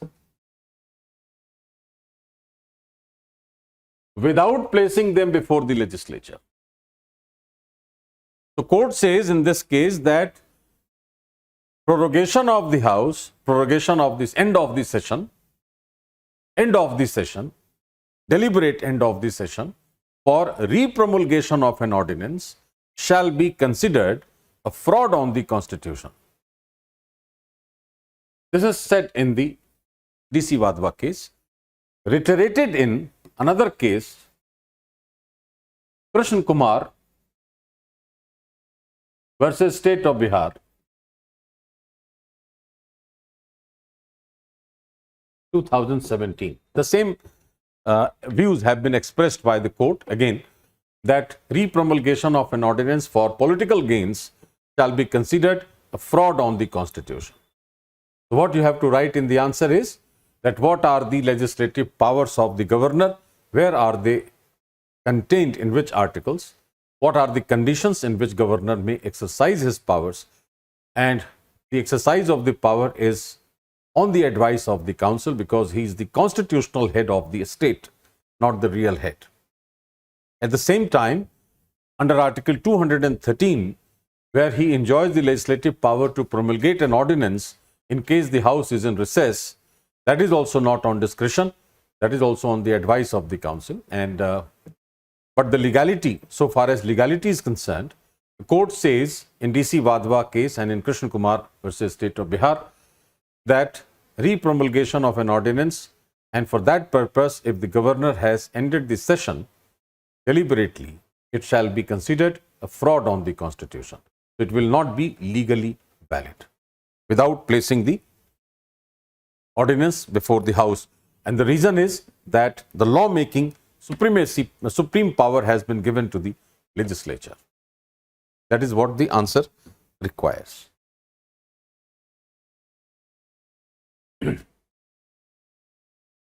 Question number 13. Within quotes it writes, while the national political parties in India favor centralization, the regional parties are in favor of state autonomy. Comment. Comment means, again, your own opinion. Do you agree? What do you mean by national political parties and regional parties? National political parties are altogether 8 in number at present after 2019. National People's Party was given the status of a national party from June 2019. So altogether we have 8 national parties, we have 53 state parties, and the rest are regional parties. If you remember a figure, or if I quote a figure of Election Commission of India, in 2019 elections, India had 2,293 political parties registered, out of which 8 are national, 53 are state parties, and the remaining are regional parties.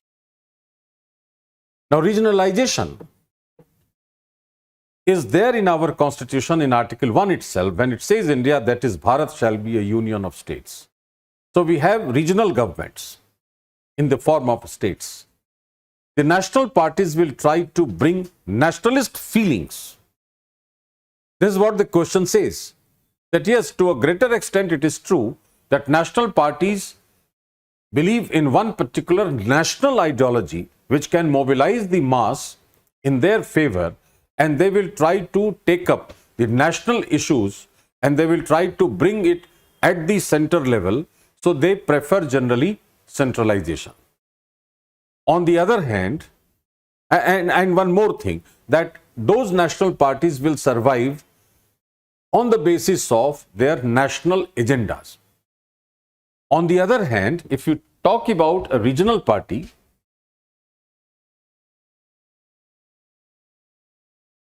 regional party is in one region, and in one region its survival, its existence depends upon one particular state. You can name any regional party across the country. You can think of, you don't have to write the name of the party in your answer, but you can think of any party, regional party, which exists within that boundaries of the state. So the survival of this regional party will depend only on the state's survival and state's autonomy. If this state 1 is given autonomy, then the regional party, if it rules this state, then it will have the maximum say in that region, and it will fulfill the regional agenda also. On the other hand, if a national party operates, it will try to cover the entire, all aspects of the nation, and will try to bring to the center. So it will try to bring everything towards the center. That's why we say that they prefer centralization, while the regional parties, their existence and their survival depend upon the autonomy of the states. And that's why the question says very rightly that the national political parties in India favor centralization, the regional parties are in favor of state autonomy. What the changes are there in today's politics? The national parties are joining hands with regional parties.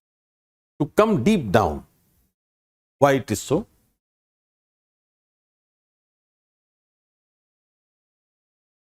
If a national party operates here and a regional party is here, the regional party has developed strong ground in that particular region.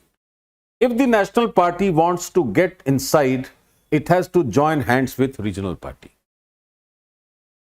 So national parties are coming down to the region. And regional party, if they go to the national party to form a coalition government, so it is a kind of overhauling of the aspects in the political process. That the national things are coming down to the grassroots level and the grassroots level things are going up to the national level. So it's a kind of convection current sort of political currents we are seeing. So we can say that it is a political convection, that the national things are coming here and it is going up, regional things are going up. So it is a kind of political convection current that we are seeing in today's politics. So it is not, the statement should be confined that national parties always believe in centralization and regional parties always believe in a state autonomy. Both have the ambitions. The regional party, definitely they believe in autonomy, state autonomy, but they also have the ambition to go to the national platform, joining hands with the national party and the vice versa. So this is the recent trends, what we are seeing the last couple of decades in India's electoral politics.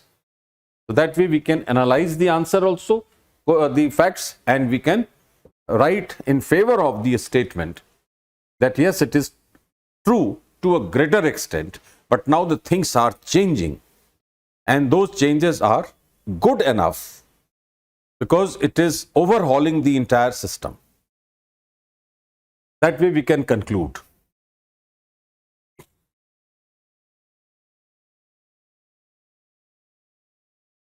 Critically examine the procedures through which the presidents of India and France are elected. This is a question from a topic given in your syllabus, that is comparison of India's constitutional scheme with that of the other countries. More or less every year they are asking one question. Like they had asked secularism in India and the West, secularism in India and France. Then they asked democracy in India and US. And this time they have asked the election of president in France and in India. What is the basic difference between India and France? India is Westminster model of parliamentary system.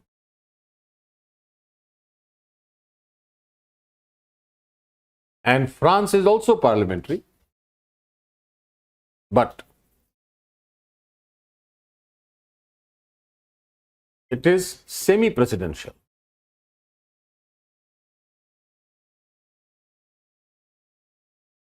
Means here also we have two heads, president and council. President is the constitutional head. Here president is and prime minister for domestic affairs. This is for external affairs. So we say it is semi-presidential form of governance. The difference, again, other difference is India is unitary federation. France is a union. This way it is different. When we say semi-presidential, the president is the head of the state, obviously constitutional head and real head also. He is the real head of the state for the purposes of external affairs.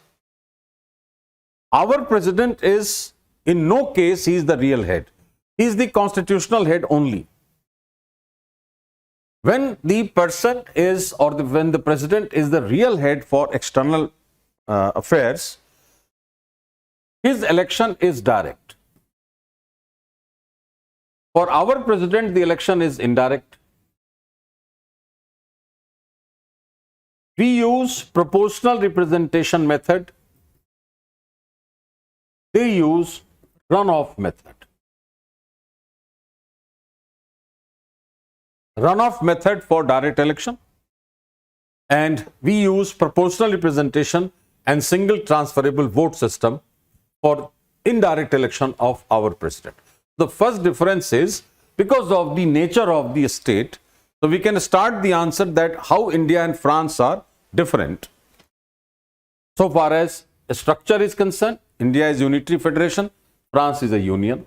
So far as the system of governance, we are both are parliamentary systems, but ours is Westminster or British model, and we follow FPTP system for that. And in France, we have semi-presidential system in which the president is the real head for external affairs and prime minister is for domestic affairs. Since he is the real head for foreign affairs, so he is directly elected, and the process applied is called the runoff method. We apply the method called proportional representation and the transfer of value of the votes. So first of all, what we have an electoral college, that the elected MPs of both the houses of parliament and elected members of state legislative assemblies, including the assemblies of the union territories of Delhi and Puducherry and now Jammu and Kashmir also. We have the electoral college in which we have elected members of legislative assembly and elected members of the MPs. Therefore, the value of votes of MLAs are transferred to as the value of votes of MPs, and then a quota is fixed to identify or to calculate the number of votes and to find out which candidate has won. At the first stage, we have total number of or total population of state divided by total MLAs, and this is divided by 1000. That way you can calculate the votes of the MLAs. This is the first stage. Second stage is total votes assigned to all MLAs in the country divided by total number of elected MPs. This way you can transfer the vote to MP, value of votes. The third stage is the quota. We call it droop quota.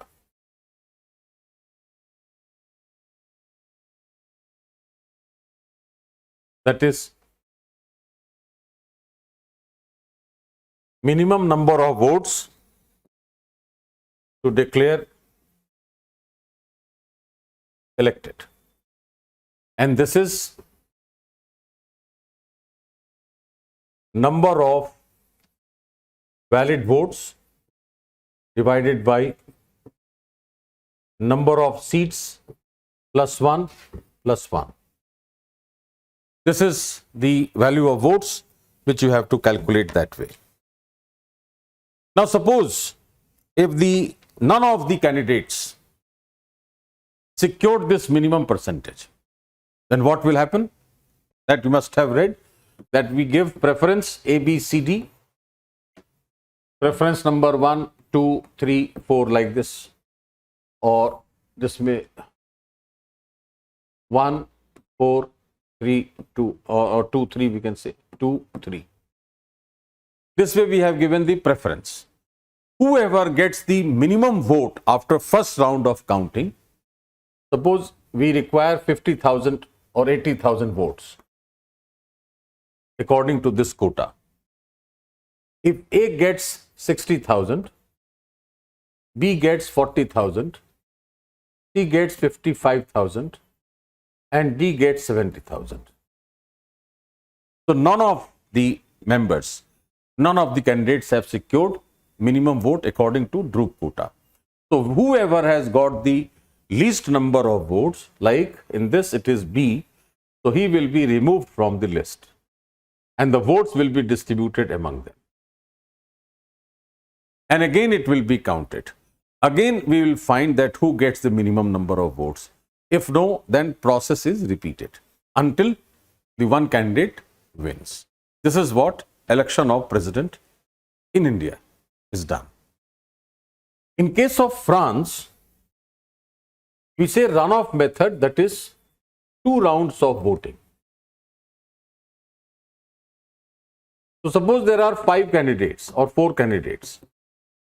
After first round of voting, a minimum percentage of vote is required. If nobody gets that, then the 2 candidates who have got the maximum votes, they will be picked and the others will be removed. And exactly after 2 weeks of time, the second round of voting takes place and the person or the candidate who gets the more number of votes, he will be declared elected. That is what the election of French president is conducted. This was the question, very plain and simple, that how the Indian and French president are elected. The idea behind asking this question is to find out whether you understand the structural differences between India and France, whether you understand the procedural differences between India and France. Why do we have direct election there and indirect election in India? The basic idea is that in case of comparison of the constitutional scheme.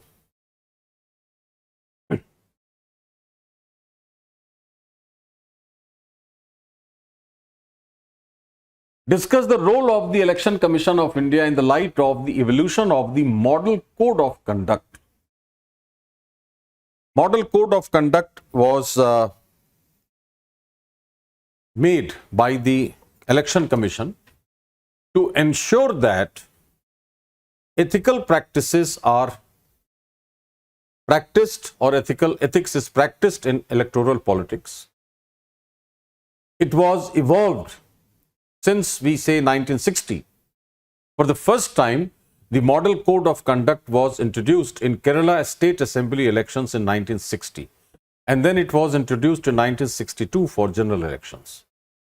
Over the period, the Election Commission had tried to develop a political consensus among political parties, and all the political parties came to a conclusion that yes, they should abide by the Model Code of Conduct. It is introduced the day the election dates are announced. From that day onwards, unless the election is completed, the Model Code of Conduct is enforced. Of course, it doesn't have a statutory value, and it is expected that the political parties will follow the ethical practices, norms. Even if it is violated, any of the provisions is violated through malpractices or booth capturing, or you can say corrupt practices, whatever, then that Model Code of Conduct is supported by RP Act. Say, for example, if some candidate or some political party is found to be engaged in corrupt practices, then under section 123 of the RP Act, corrupt practices have been defined. So Election Commission is able to take action under the section 123 of RP Act. Similarly, if any political party has not disclosed the financial donations, then it will violate section 29 ABC of 29B and C of the RP Act, and now electoral bond also. Basic idea of Model Code of Conduct was to include political ethics in India's electoral politics. With that note, we can start the answer that the role of Election Commission in the light of evolution of the Model Code of Conduct. The Model Code of Conduct is a kind of ethical code of conduct to ensure the practice of ethics in the electoral politics in India. We can start from here. And we can go to the factual aspect that in 1960, for the first time, we introduced this in Kerala election. And then in 1962, we brought it into the national election or general election. In 1979, a separate chapter was added for the ruling party, because the danger was that the ruling party may misuse the government machinery. So, Election Commission of India introduced a separate chapter in that model code of conduct in 1979. It is founded or based on consensus of the political parties to abide by the ethical norms or ethical standards. It has not been given the statutory status because it has the objective of practicing ethics and sensitizing the political parties to practice ethics. So it is not given the legal status or statutory status. Still, it doesn't mean that the political parties would violate the model code. The Election Commission can take actions, appropriate actions, by linking the violation of the Code of Conduct with the RP Act 1951, especially the malpractices and corrupt practices. We can quote the section 123 of RP Act for corrupt practices. The Election Commission of India has been given sufficient power to take action. Apart from this, it can also take action under Income Tax Act if the disclosure is not proper. It can also take action on under IPC and CRPC if it is a criminal offence.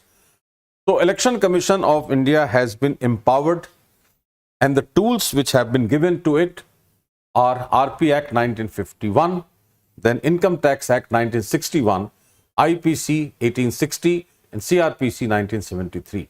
Under these laws, the Election Commission can easily implement the model code of conduct, but the idea is to introduce political ethics in our electoral politics. This is what the demand of the question is. Besides the welfare schemes, India needs deft management of inflation and unemployment to serve the poor and the underprivileged sections of the society. Good question in social justice. Very good question of politics, society and economics. There's a link between politics, welfare schemes, debt management, policy, inflation and unemployment, economics. So society, politics and economics have been intermingled.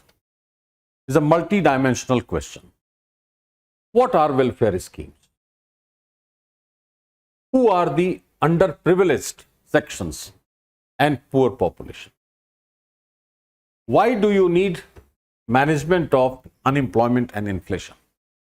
There are three important parameters on which the answer will be evaluated. What is meant by welfare or welfare schemes? We can start the answer from here, that welfare schemes are designed or implemented for the delivery of services, social, political, economic resources, give accessibility to resources. And welfare means inclusion of all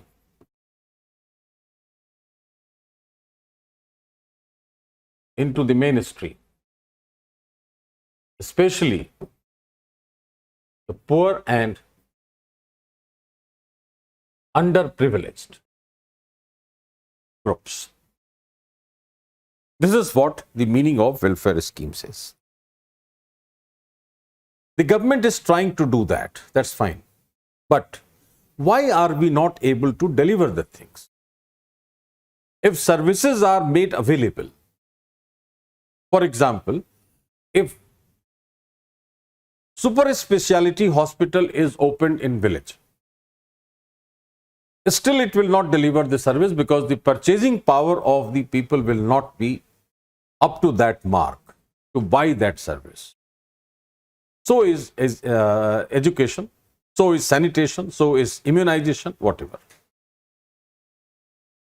Therefore, the governments have to ensure that the purchasing power of the individuals, especially the poor and the underprivileged, should be increased to that level that they are able to buy all these services which are being made available through the welfare schemes. Try to understand the links. What I am saying is that the welfare schemes are there to deliver the services, fine.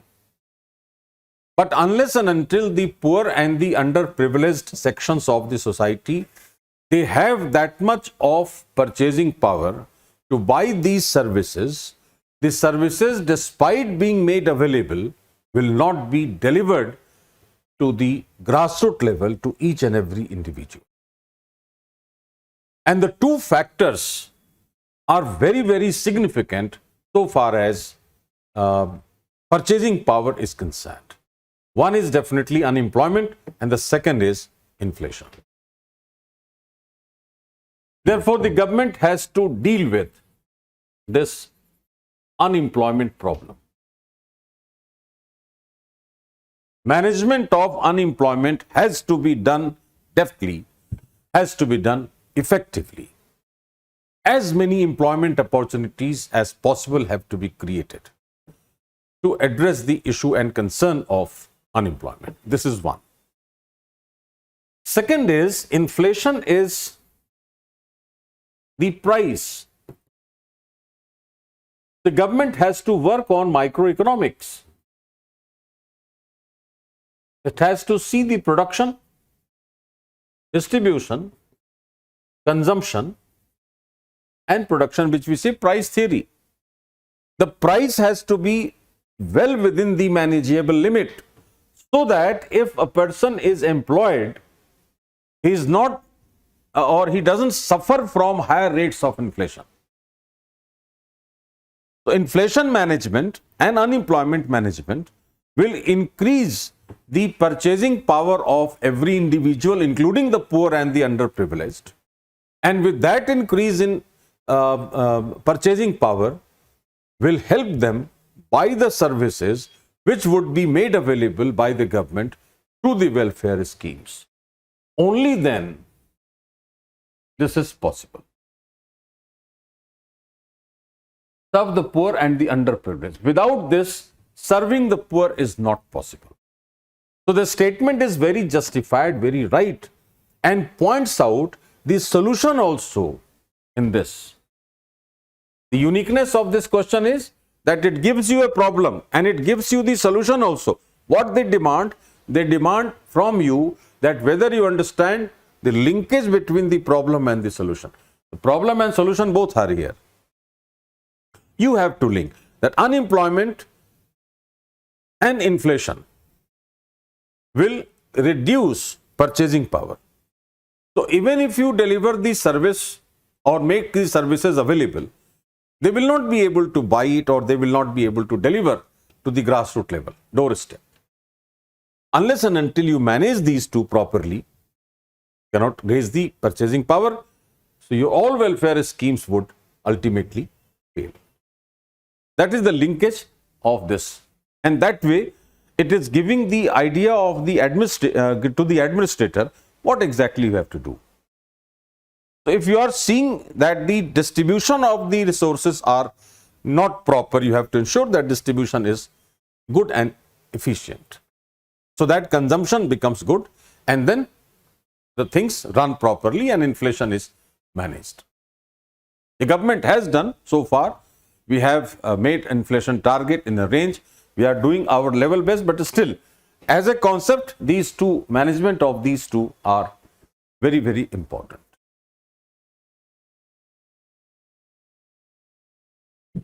Do you agree with the view that increasing dependence on donor agencies for development reduces the importance of community participation in the development process? Justify your answer. very good question has been picked up from an issue of funding to non-governmental organizations.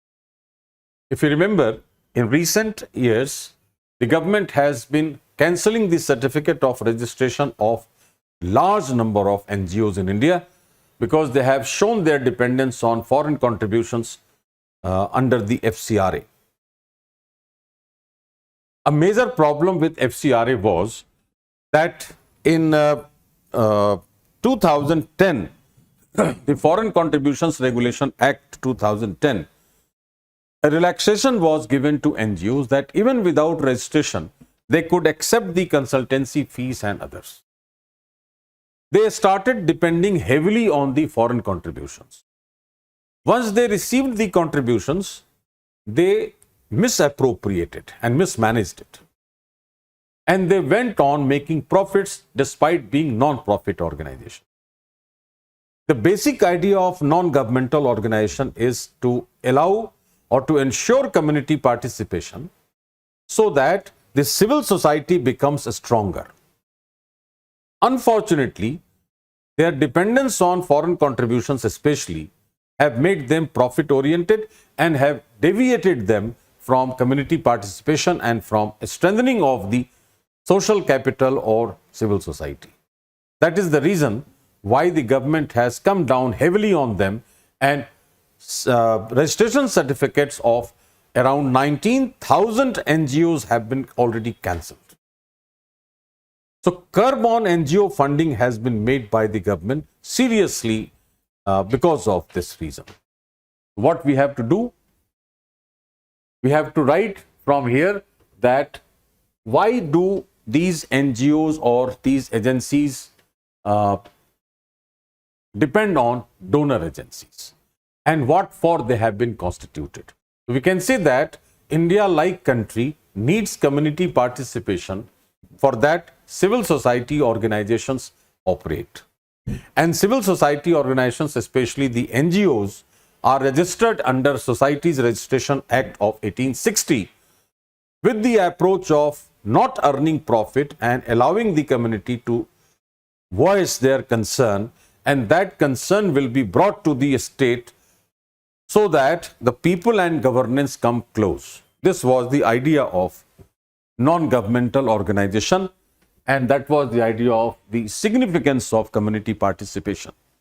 But over the period, for the sake of securing foreign contributions especially, these organizations have been depending largely on those donor bodies, and the moment they got certain relaxation under Foreign Contributions Regulation Act 2010, they have started misappropriating the funds, mismanaging the funds. They have started getting tax exemptions. Like if you get consultancy fees and others, you get tax exemption under Section 11A of IT Act. Therefore, the NGOs wanted to exempt the tax and secure maximum profit. So they deviated from community approach and they started working with the capitalist mindset. That was the reason why the governments have come down heavily on them, and certificates of registration of around 19,000 NGOs have been cancelled. This is what the requirement of the question is. Increasing dependence on donor agencies for development reduces the importance of community participation. That's very right, that civil society will not be strengthened and civil society organizations will be weakened. Obviously, that will yield in a negative result or negative impact on community participation. That is what the way we can conclude.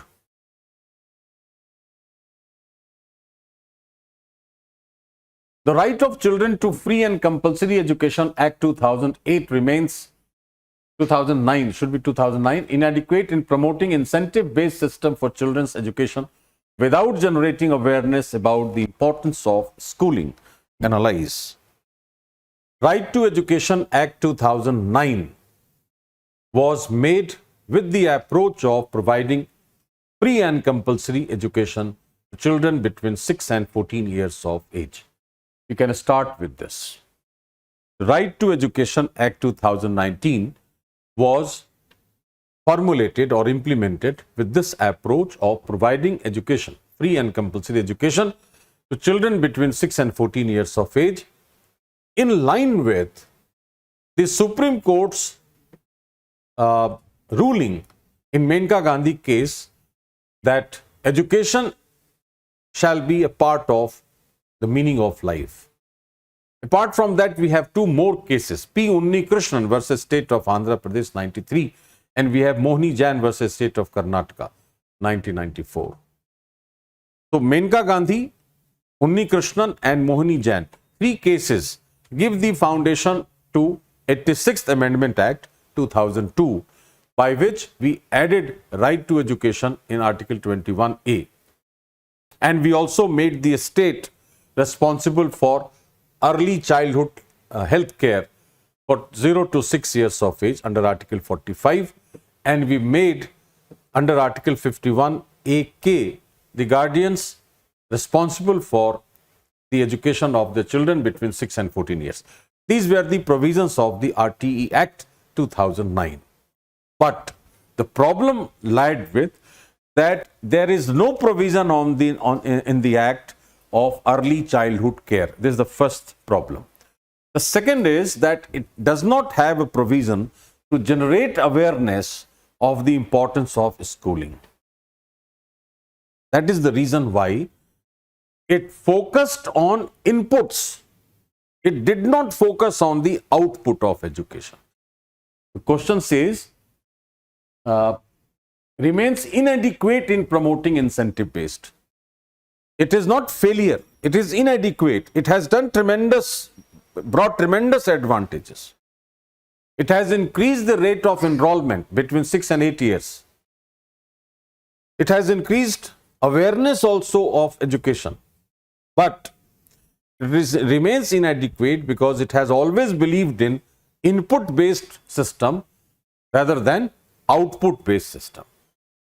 That is the reason why it is called inadequate Education Act. Now, this will be supported by the new education policy where we focus on output-based system. So, our answer starts with RTE Act 2009. Certain figures we can quote. If you remember, you can quote that 3.3 million enrollments have been done between 6 and 8 years of age. And that is a great achievement. But why it remains inadequate? Because the critics say that early childhood health care has not been provided in the Act.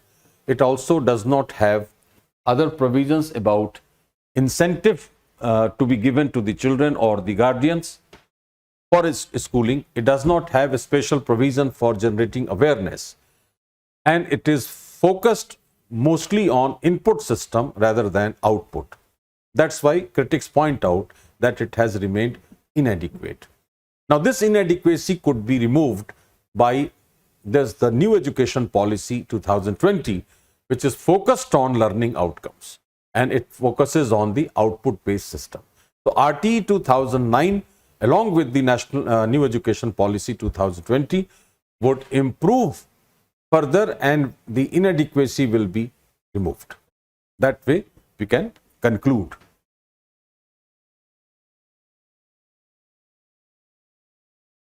How will I2, U2, India, Israel, UAE and US grouping transform India's position in global geopolitics? West Asian Quad is the another nickname of this. I2 is India, Israel, U2 is UAE and USA. Global geopolitics. We have Middle East,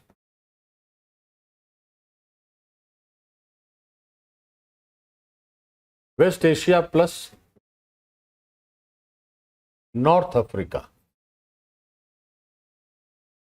Arab ruled states. This region is called Middle East. Name was 1902 by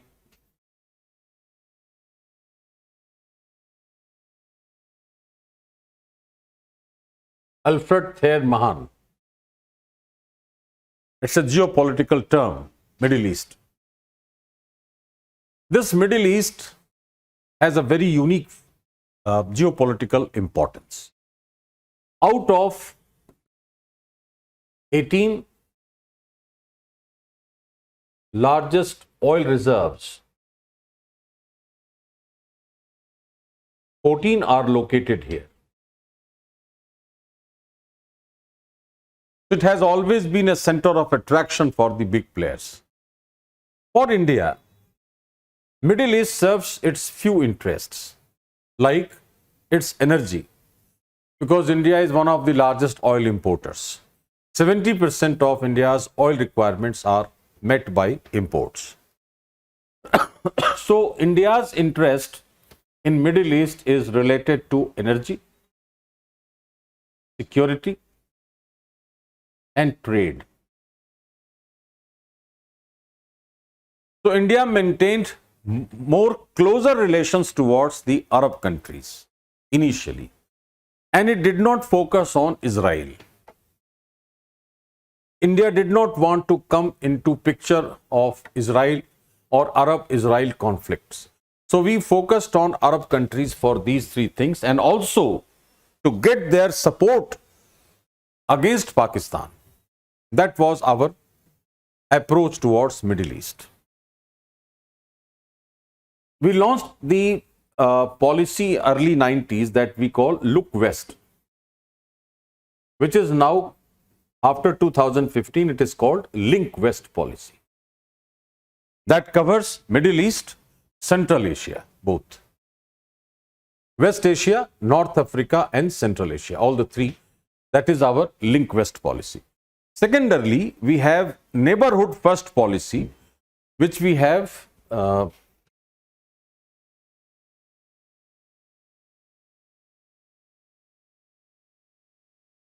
first circle is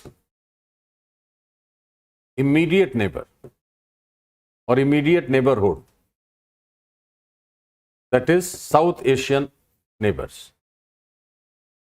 Then second circle is extended neighborhood.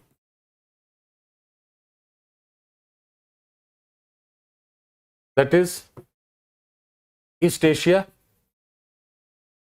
Southeast Asia.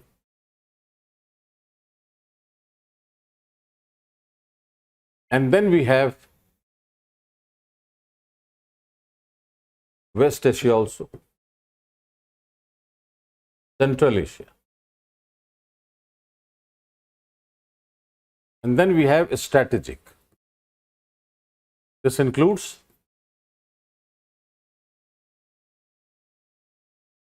East Africa.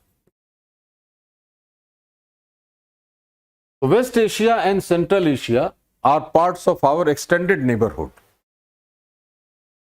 Our interest is very important in the Middle East region. And India outrightly came out in favor of Israel also, and it has decided now to maintain parallel relations with Arabs and Israel. And one such example is I2U2. Very recently, India and Israel have come very close so far as economy, trade, technology, politics, all are concerned. Secondarily, very recently, India and United Arab Emirates, UAE, have signed a free trade agreement which has been implemented. And India-US relations have improved. So, India, Israel, UAE and US, I2U2 or Middle East Quad or West Asian Quad. But this Quad is different from the Quad which we have in Pacific. That is US, Japan, India, Australia. That Quad is generally considered anti-China. This Quad or I2U2 is not against a particular country. It is for the growth and development of this entire region and all these four member state. That is what the importance of I2U2 is. It is for biotechnology, it is for economic growth, it is for trade and all that. Made in 2021, post-Abraham Accords.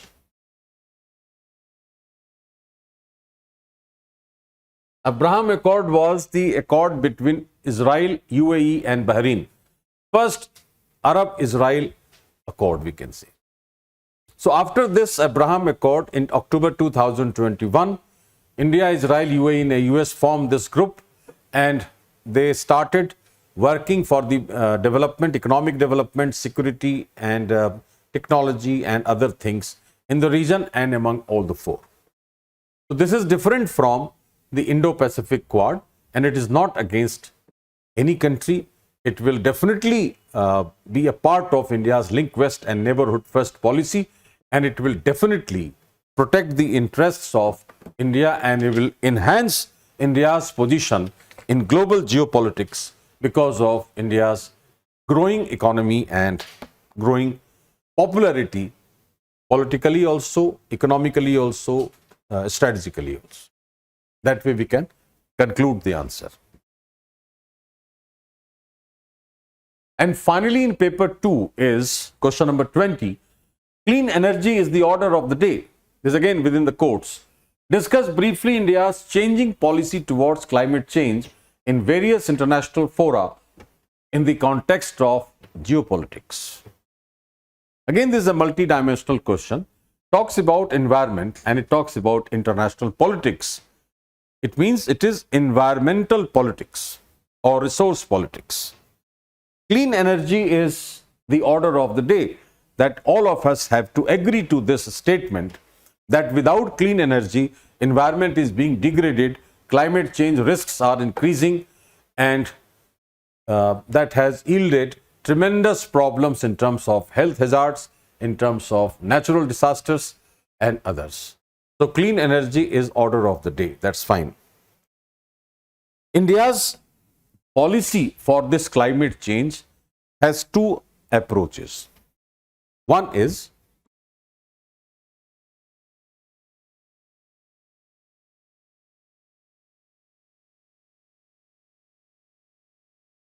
domestic and another is international. We have National Action Plan on climate change.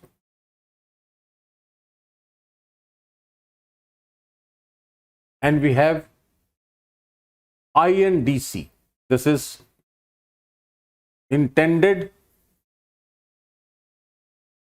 nationally determined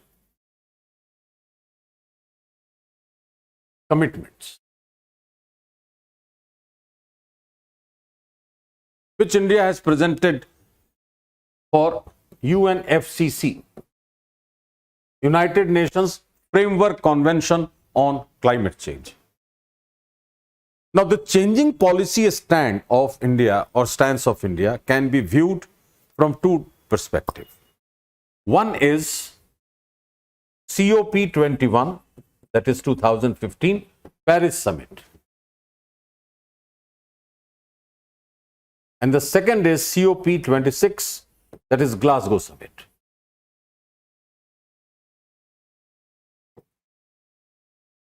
After COP21, India was the most instrumental state to create International Solar Alliance for clean energy. And it sent a message to the world that India is one of the leaders so far as clean energy is concerned. Although the ISA began with tropical countries, but presently non-tropical countries have also joined it, and the number of members has gone up to 87. The most significant part of ISA and geopolitical aspect is that ISA is headquartered in India. Therefore, India emerged as a leader, global leader, in terms of clean energy after COP21 by its instrumentality of setting up ISA-like organization. This is one. Second, after COP26, again, a very unique movement was started by India, which we call LIFE. Lifestyle for Environment. That we say is one word movement for mindful and deliberate utilization instead of mindless and destructive consumption. This is the slogan. Mindful and deliberate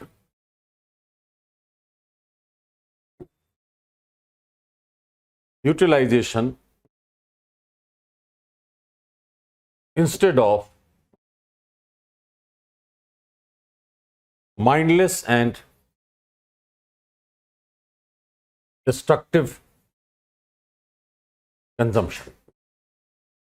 So India's approach has been to tell the world that let us take action, curative action, that whatever is being done to the environment, damaging it, let us take actions to cure as early as possible. In that case, we have ISA. And it also has taken an approach of prevention by convincing the world for life, that is, bring about a behavioral change and develop sensitivity to environment. So from both of these viewpoints, India's stand in the world in terms of its geopolitical angle or geopolitical element, it has emerged as a one of the global leaders in terms of climate change at international level. This way we can conclude the answer.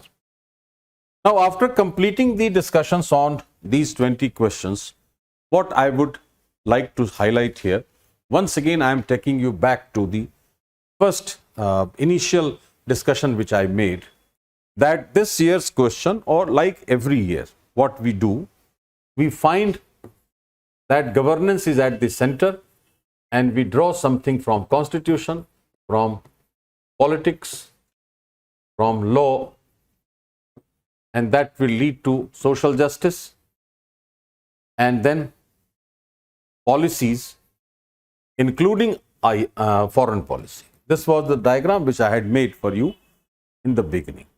Now, what we say, governance does not mean public administration. Polity does not mean political science. Let us separate it from. It is governance. And governance includes social, political, economic, technological, ideological, ethical, philosophical, psychological, emotional, all. It is not confined to particular subject. So let us not be confused that we are studying constitutional law or we are a student of a law. We are not a student of public administration. We are not a student of political science. We are a student of all put together. It's a convergence approach.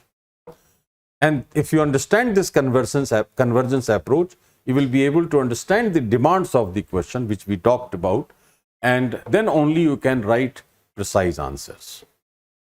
So I think whatever I have discussed for you, it would be of great help for two categories of students. Again, I told you this in the beginning, that those who have already written the mains, they would be able to understand or ascertain or assume their percentage of marks if they have written accordingly. And those who are writing mains in subsequent years, they would also be able to understand why marks is not coming to higher level in paper 2, what are you missing, what are you writing, what you should have written, or how you should perceive the question and how you should write the answer, and how to score higher percentage of marks. Thank you very much.